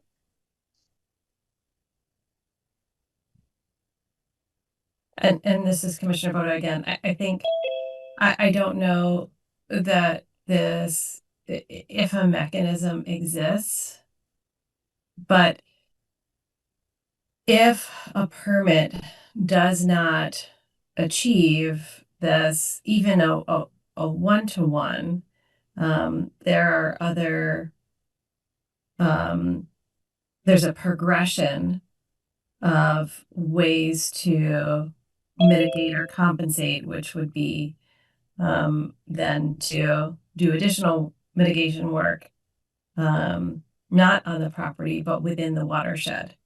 And So that's partially why I'm curious if we've even hit 1-to-1. And if we haven't even accomplished that, if there is a way that the that mitigation can be captured, if it cannot be captured on site, if it can be done off site within the watershed. And Jamie, we were at the cause meeting last year when they were talking about, this kind of mitigation banking. And, if there's a way that, since they, and Ms. Ford, I understand you were not on the project and not part of the history of what happened here, but, they did such a terrible job, a predictably terrible job, on this site with respect to the wetlands. If they could make whole their permit by mitigating somewhere else and provide some success to the town for the permit. So that's kind of where my head is at. And yeah. Jamie Frederick and Wetland Agent. So at the cause meeting, the discussion about mitigation banking was at a state level. There's no mitigation banking, particularly at the municipal level. And so that is not something we can do. No, sorry. I understand that. I'm not saying that we would do what the state is proposing that eventually they would do, but rather that previous the previous write-up for mitigation was, if it can't be done on site, then the next step is within the watershed. And so, I think the idea behind the banking was like, okay, so then within that watershed, what are areas that would most benefit? And so I'm not thinking about it specifically, but rather, I guess, inspired by that notion of, if you can't do it on site, well, there are other ways that it can be accounted for. All right, Jamie Frederick and the Wetland Agent. So I'm sharing section 7.9 of our regulations, and it identifies the priorities for mitigation or compensation. 1 is restore pre-existing wetland or water course. 2 is enhance degraded wetland or water course to improve functions and values. And 3 is create productive wetlands or water courses. And then it moves on to say the priorities of location of wetland and water course compensation shall be the following order: on site and within the same sub watershed. So it speaks to what you were just talking about. I do think that if we can try and do it on site, that's obviously preferred, especially given where we are in the process. So would it be fair to say that an appropriate approach would be to do an assessment of the wetlands creation area, determine what portion of it can be qualified as successful in meeting criteria 1, 2, or 3 from section 7.9A. And then if that's less than 1-to-1, look at other things that can be done to bring it up to 1-to-1, which could either be along that water course or perhaps, I don't know, Michelle, did you look at the existing wetland area that it was supposed to hydrologically connect to at all for potential mitigation options? No, I believe that was off the parcel boundary. It is within the parcel. I could certainly explore that area and see if there's opportunities for enhancement there as well. Because I believe that this is a separate watershed from the water course. Okay. Granted, the impacts were in the watershed of the water course, so actually the water course in that sense would be the preferred option. I also can meet with you out there if it would be helpful to kind of look at those areas. So I think at this point, got a little bit more guidance on what the commission is looking for or would be looking for to get this moving back in the right direction. And I think a really important point in the implementation is going to be making sure that there is in fact wetland scientist oversight in the implementation, because that has been a continuously failing aspect of the mitigation on this site. So we want to make sure any future activities are continuing to move in the correct direction as well. This is Commissioner Basserman. Who's ultimately responsible? Ultimately, Jamie Frederick and the wetland agent. Ultimately, the property owner is responsible. The property owner has changed hands from the development to currently. So there certainly was a learning curve for the new property owner. Had to kind of pick up the ball. So and he has done that by hiring Michelle Ford to come up with an alternative to monitor the site and help make sure that the site's compliant with the permit terms. And in this case, it's a little bit of a unique process. So this is Commissioner Basserman again. So ultimately, we're expecting a new plan. Hopefully, one that deals with the issue on site. I guess Commissioner Boda was looking for what is the current ratio. Do we know that today, or is that something that still has to be investigated? Michelle Ford, that would have to be investigated. I think that the purpose of me coming tonight was really just to kind of take the temperature, if you will, and see if this was even something worth pursuing, and see what's possibly eligible. So hearing that it is, that's something that I could calculate. There is a portion of the mitigation area that is functioning as a wetland, but it is quite negligible. It's a very small area. So you're certainly not at that 1-to-1. But I'll go back out to the site. I'll take a closer look at everything, calculate some areas, see where we're at, and then come back to the commission with some recommendations. Does that sound feasible? Just so I understand where you're at with this discussion, this Commissioner Basserman. The two large areas are, I guess you'd say, deemed failures, and that western area, the smallest of the three, it looks like, may be salvageable. Is that a decent summary? When you say the western area, are you referring to the watercourse? The watercourse area, yes, to the west of that building. Yeah, that's a fairly active, pretty viable, sustainable wetland. And even when I was there in September, again during the drought, it had pretty sustainable water flow. Okay. This is Commissioner Begeman. I think Matt, that's his name, the other wetland scientist who was working on this before, in that purple area all the way over to the right, the kind of triangular section up near those houses. Yeah. There are photos that, and he was talking about how when that thing kind of got overflowed or got a lot of rain, it went into that drier area, and there were some plants in that drier area to the left that were emergent plants, etc. And there was some hope that that would become, if not wetlands, like supportive of wetlands. And so when you go out there, that would be a great thing to look at.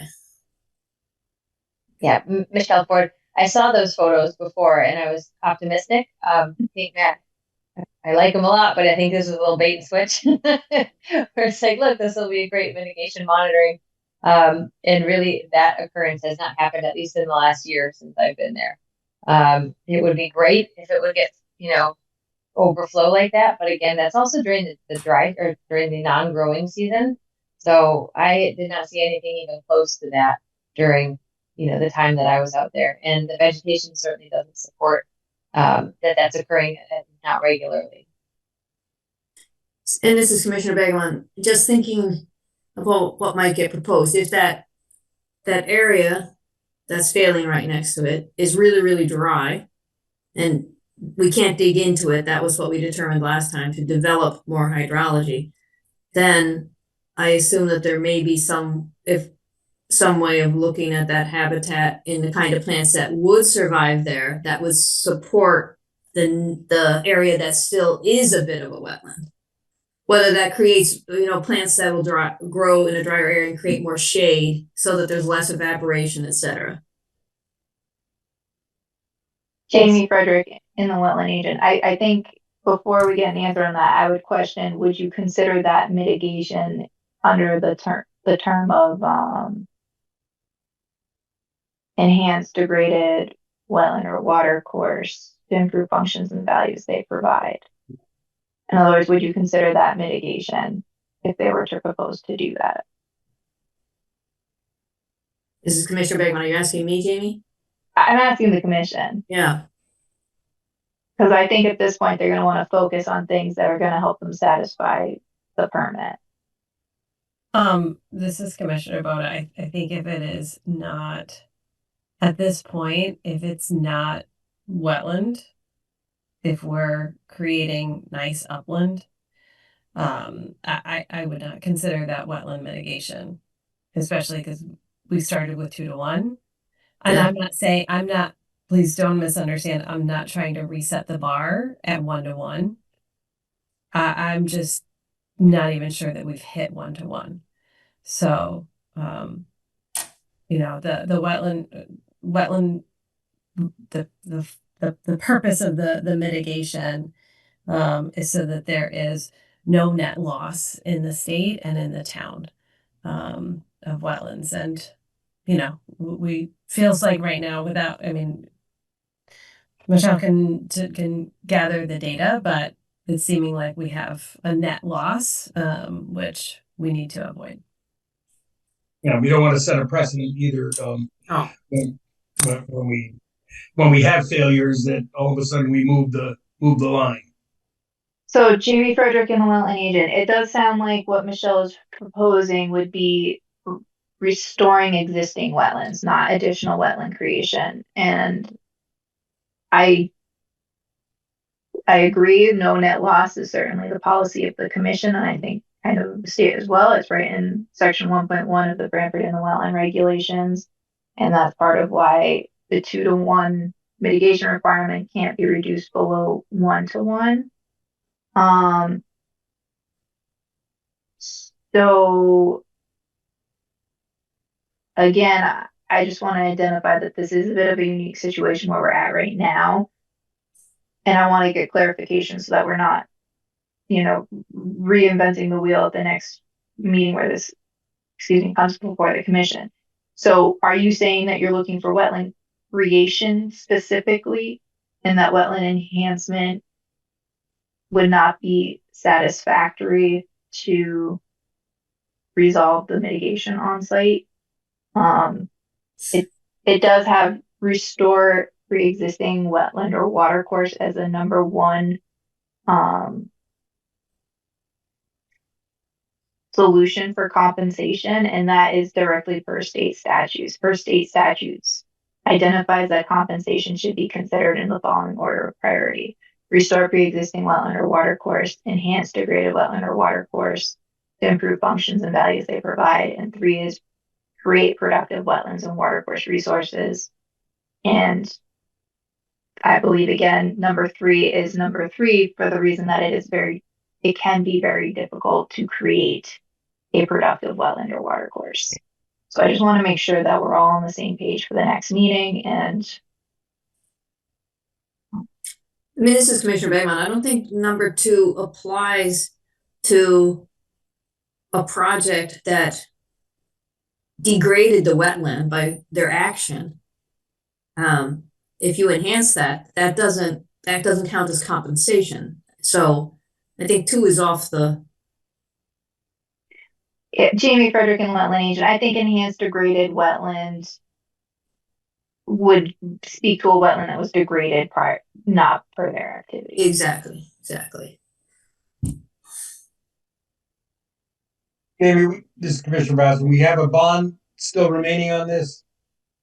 We have a bond that covers the wetland plantings and monitoring. It does not cover anything. Interesting.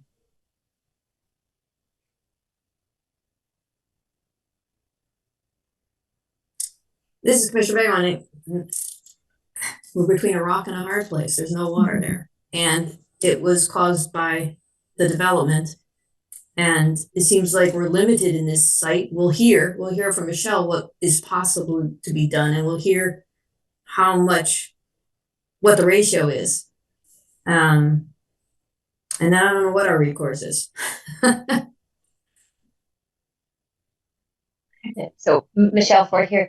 So just, so we're clear, I don't think you're going to get any wetland out of this site. I think it's really going to be just enhancement of what's there. I think only a small portion of the mitigation area is functioning as a wetland. I think it's fairly negligible, but I think just for purposes of conversation moving forward, that's what I'll be kind of looking at, because there really aren't any options for any more creation.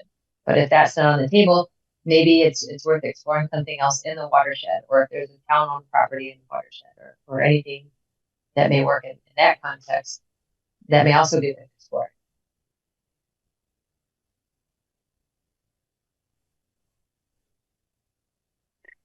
Well, I guess this is the time for creativity, I guess. Jamie Frederick, Inland Wetland Agent. So yeah, I think we've got a little bit more direction in what to expect and what to investigate. And I can also be available, Michelle, if you have any questions through the process, or if you want to meet out on site. I am glad that you are helping the property owner in trying to move the site in the right direction. Michelle Ford, thank you, Jamie. I appreciate it. I'm trying. This is, like you said, kind of a rock and a hard place. There's not a lot of options. But we'll work on it, see what we can do, and I'll come back to the commission. And if you don't like what I presented, then we can go to a different step or a different option. Thank you. Anything else on this item, Jamie, that you want to discuss? Are we ready to move on? I think we can move on. Inland Wetland 141101, 810, 814 East Main, construction of memory care facility. This is the request for a bond return. I think the information was sent out in the Dropbox. Any color commentary on this one, Jamie? Jamie Frederick, Wetland Agent. So this is a permit from 2014. The mitigation was completed in 2016. We received 2 reports in the year of 2016, a report 2017, 2018. And then there was a bit of a gap where we were not receiving reports, reached out to the property owner, got 2023 and 2024 inspections. I did go out to the site recently with a representative of the property owner just to kind of check on things, make sure they were still looking good. And because the last 2 reports didn't have, they didn't speak to the 85% survival specifically. Looking at the wetland area, I kind of see why. There's a lot of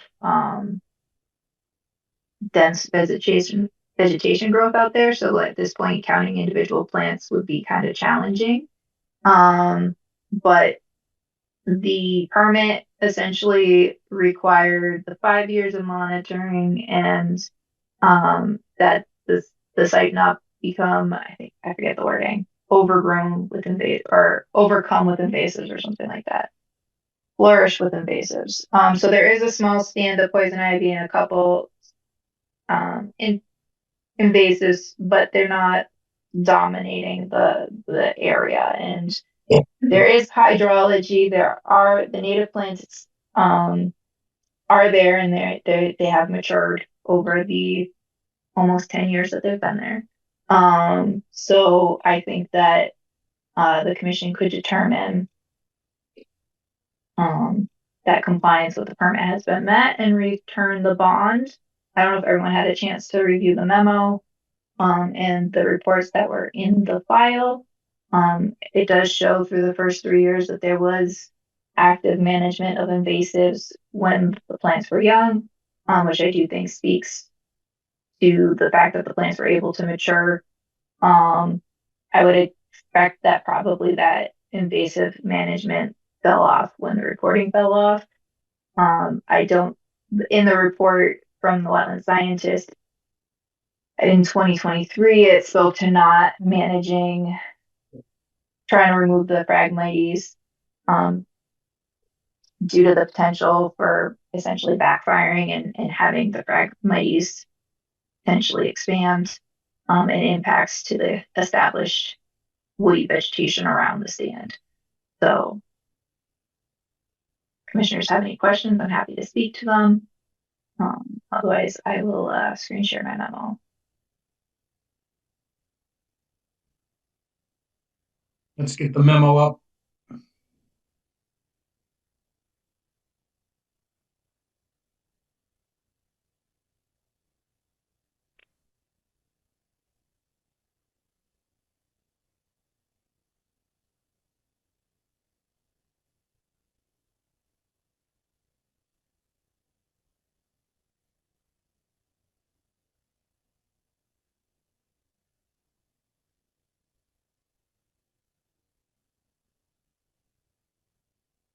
This is Commissioner Basserman. Jamie, you mentioned poison ivy. Is poison ivy considered invasive, or is it just, a thriving native? Sorry, Jamie Frederick and the Wetland Agent. I'm not sure when I said poison ivy, I did not mean to say poison ivy. Gotcha. Okay. Phragmites. There's Phragmites and some other invasives. Like I think there's a little bit of multiflora rose, and there is some mugwort, around the fringes of the creation area. No, poison ivy is native. I wouldn't recommend that in the mitigation area. And I guess as a follow-up to the memo here, is there any planned active maintenance of the area, even after, let's say, 2025? Is there a program to monitor even without the reporting? Jamie Frederick and the Wetland Agent. No, I don't believe that the permit spoke to continuing monitoring. They are mowing adjacent to the mitigation area. They do have some signs up that say wetland mitigate. Well, I don't remember the exact language, but they do have signs up to make sure the wetland mitigation area is not mowed. I do think it's beneficial to mow the areas they're mowing so that way the stormwater structures that relate to the mitigation area can be managed and maintained and addressed before they become problematic.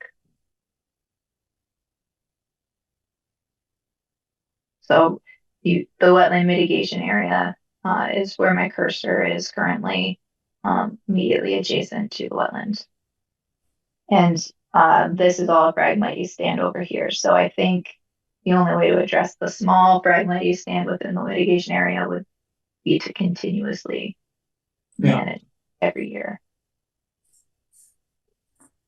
This is Commissioner Begeman. This has been a 10-year process. Was that originally a 10-year monitoring, or was it 5-year and then it repeated 5 years, or did it just? No, Jamie Frederick and the Wetland Agent. So we had 3 years of monitoring reports and then it lagged, and then we received the following 2 after reaching out to the property owner to try and get the rest of the reports.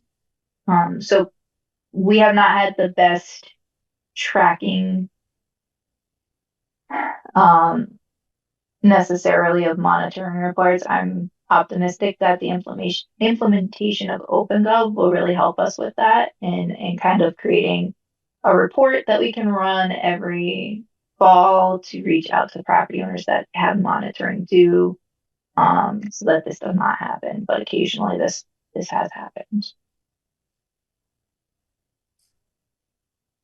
Commissioner Basserman, does any commissioner feel that the bond should not be returned?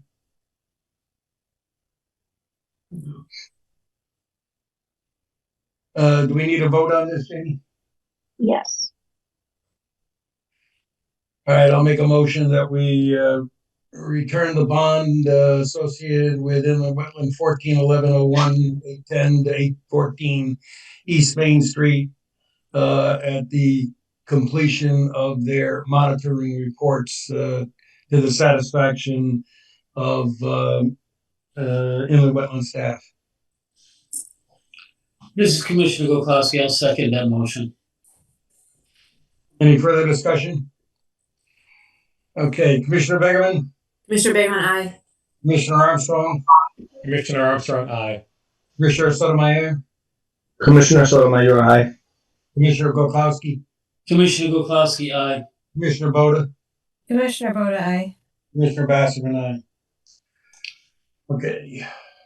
Now, Mr. Purdy, CSA correct 25-1001 3 Sycamore Way, clearing a work site without a permit. Show cause hearing. Looks like Sycamore Way is back on our radar screen. Hi. Jim Preddy, Criscola Engineering. So this just came up last week. Everybody reacted as quickly as possible. So the owners there at 3 Sycamore had gotten approval back in 2010, I think it was, and had cleared the site then, and their project never materialized.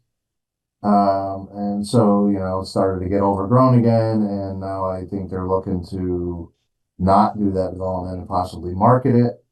So they went in to clear it for a number of reasons. One is to market it. Two, there was the trespassers encamping on the property and quite honestly making a mess. So they went in to clear it. They put the silt fence back in. And they also had it reflagged by a different soil scientist. So I shut it. Damn it.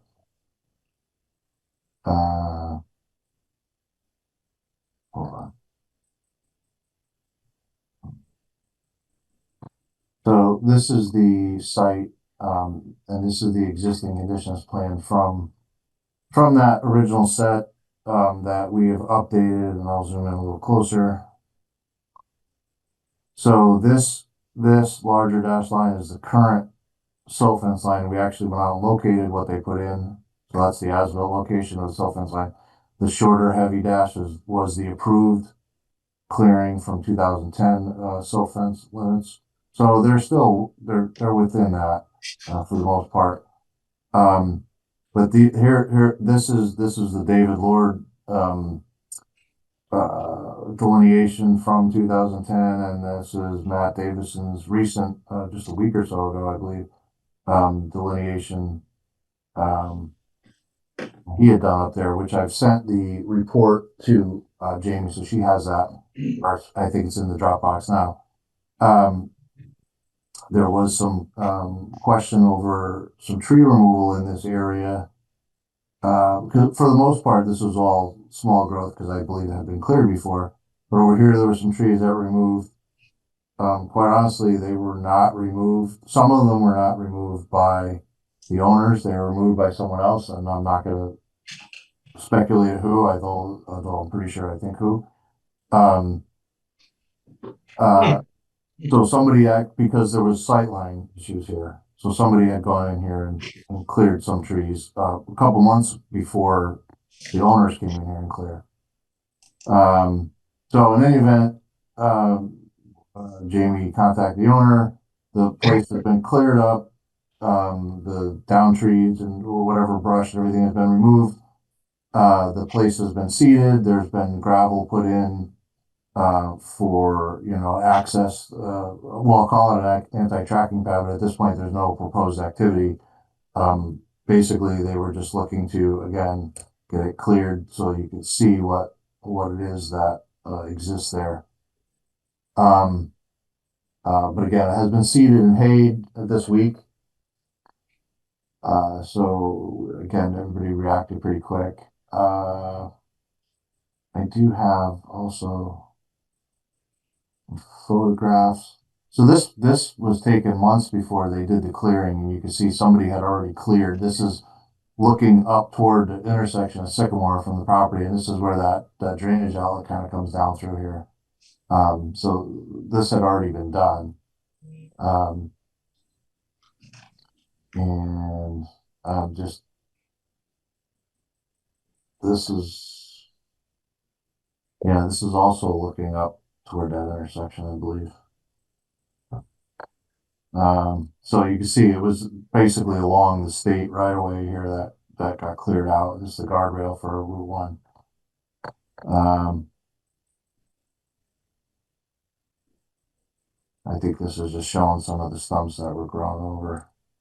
And there's the gravel was put, stone was put in, the place was seeded and hayed.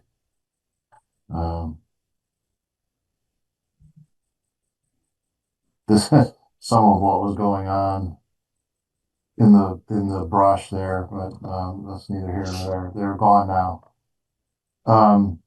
So basically, the place has been reseeded. It will be stabilized because they got the seed in now. So it does have, we'll have time to grow in before the winter. That's where we're at.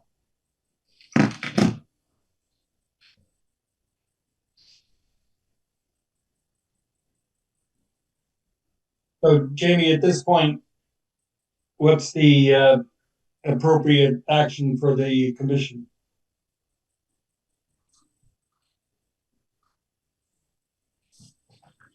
Okay. You're muted, Jamie.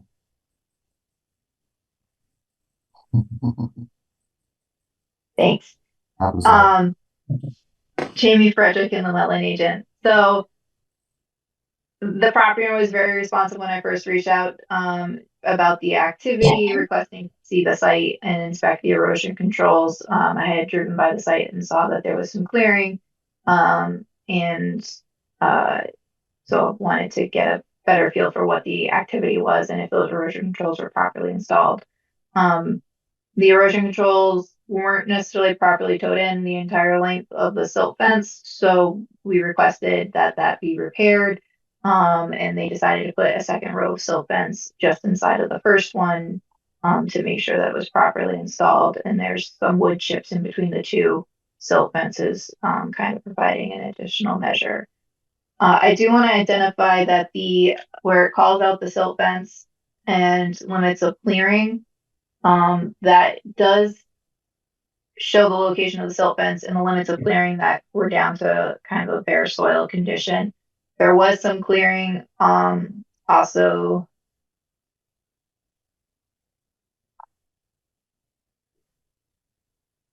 northwest of the silt fence in this kind of wetland finger area that that originates from the stormwater outfall. So I did take some pictures when I was out there. This is the stormwater outfall. As you can see, looks like it probably needs some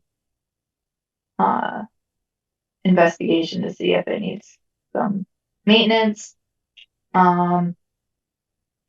This is looking from the outfall down through the wetland area. You can see one of the wetland flags here, and I'm not entirely sure, but I think this is another one here. And this is where the silt fence is installed. So there was vegetation removal in this area as well. It's not right down to bare soil. And our new zoning and wetland enforcement officer was able to go back out and check the additional silt fence that was installed. And I asked that she also look at this area of the wetland where that outfall is after the rain that we have received recently. And she did notice that there is a clear path of where that water has traveled. So one thing I would request the property owner do sooner rather than later is take a look at that and perhaps install like some hay bale check dams or something just to make sure that we don't have sediment transport in the interim while the mitigation plan for this area is being finalized and approved. We did receive a wetland delineation report today in addition to a wetland mitigation plan. I've only briefly looked at them. The wetland mitigation plan does note that it doesn't include trees due to sightline concerns. However, it goes on to state that it would be reasonable to add tree plantings and other landscaping in the south of the wetland finger and uplands. So I would say that's probably something that should be considered moving forward, given that there were trees removed. I think good next steps would be to maybe flesh out this mitigation plan a little bit and to meet with the property owner and some of his representatives on site just to kind of confirm what the plans are moving forward in the time frame that maybe the property is on the market. I will note that there is a decent difference from the 2010 wetland delineation and the 2025 wetland delineation. The site was cleared around 2013, as part of that original 2010 permit, which has since expired. So I believe that clearing probably aligns substantially with the approved 2010 limits of clearing. It doesn't look like there was clearing beyond this stone wall that's depicted on the survey.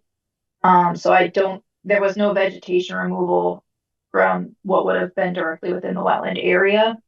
I wonder if part of the reason why there's this discrepancy in wetland area could relate to the fact that this pipe maybe hasn't been flowing in ways that it was previously, which could have perhaps starved the edges of the wetland area. So it sounds like we want to continue the show cause hearing until at least the next meeting or the meeting thereafter. I believe so, because I think, well, unless you want to look at the wetland delineate or the mitigation plan at this time. But I think before you finalize what you want, I think at the very least we want to have the area of clearing beyond the silt fence identified on the plan, so that way you can see what portion of the wetland has been cleared and the immediately adjacent area has been cleared for consideration regarding that, the recommendations and the mitigation or the considerations provided in the mitigation report. Yeah, I think we can do that probably at the next time we get together. It also gives a chance for the seeding that's been laid down to see how that matures over the course of the next couple of weeks. Sure. Jim Preddy, Jamie, did you ask John or the town engineer about the condition of that outfall? I mean, it is road drainage and the town has an easement there. I will touch base with the engineering department, and we will go from there. Okay. And then, yeah, if you want to set up a meeting on site with maybe Matt Davison and the owner, we can do that. Okay, I think that would be helpful. We can maybe schedule something next week.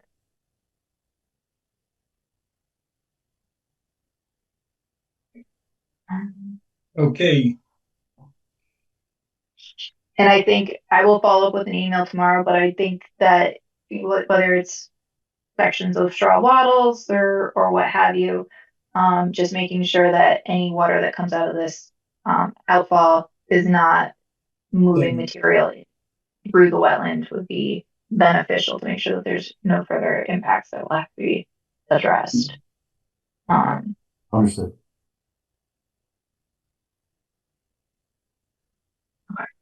Okay. No agent. Continuing to October 23rd meeting. October 20, yes, I guess that's right, 23rd. All right, no agent approvals. Under correspondence, when's the date that you have to get? Wait, Peter I got was a hand saying raised. goodbye. Oh, sorry. Goodbye. What's that? I thought we had a hand raised, but we were getting a goodbye instead. Gotcha. What's the date that you need to know if people want to attend the conference? That is a very good question. I believe it's early next week. I would request if you want to go to the Cacuit conference to let me know tomorrow.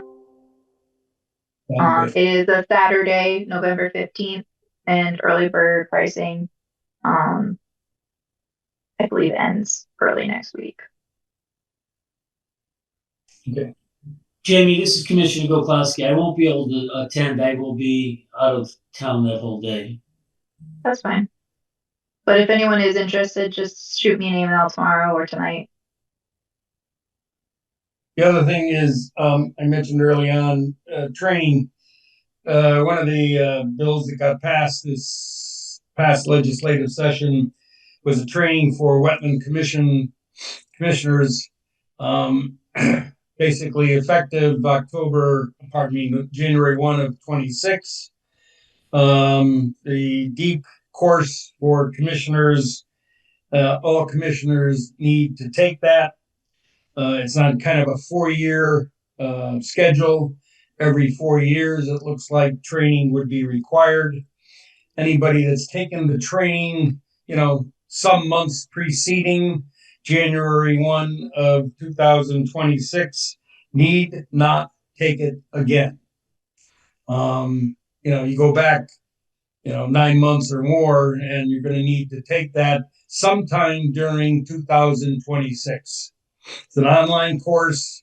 It's a self-paced online course. So during the calendar year 2026, those that have recently taken are kind of exempt until their 4-year anniversary. Anybody who's longer or older than that would need to take it during 2026. It is the only course that is mandated. There is another course out there by Clear, the Wetland Academy, which is a requirement for planning and zoning and land use folk, but not wetland folk. So the only course that's mandated for us is the deep online training course. I hope that clears up any misunderstandings or whatever regarding the training for the course. Jamie Frederick and the wetland agent, we can send something out at the beginning of the year to re-inform commissioners that it's applicable to. Before we move forward with adjournment, I do want to also announce we have the new zoning/wetland enforcement officer present, and we also have the director of planning, conservation, and development on the call. So I think if they want to briefly introduce themselves, that would be great. Great.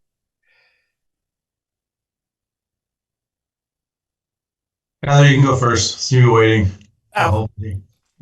No, I haven't been waiting. I've been paying attention. You guys hear me? Yes. Okay. I wasn't sure if this thing worked. Hi, I'm Heather Gwinnell. I'm the new zoning wetlands enforcement officer. Welcome. Thank you. Welcome. And Michael?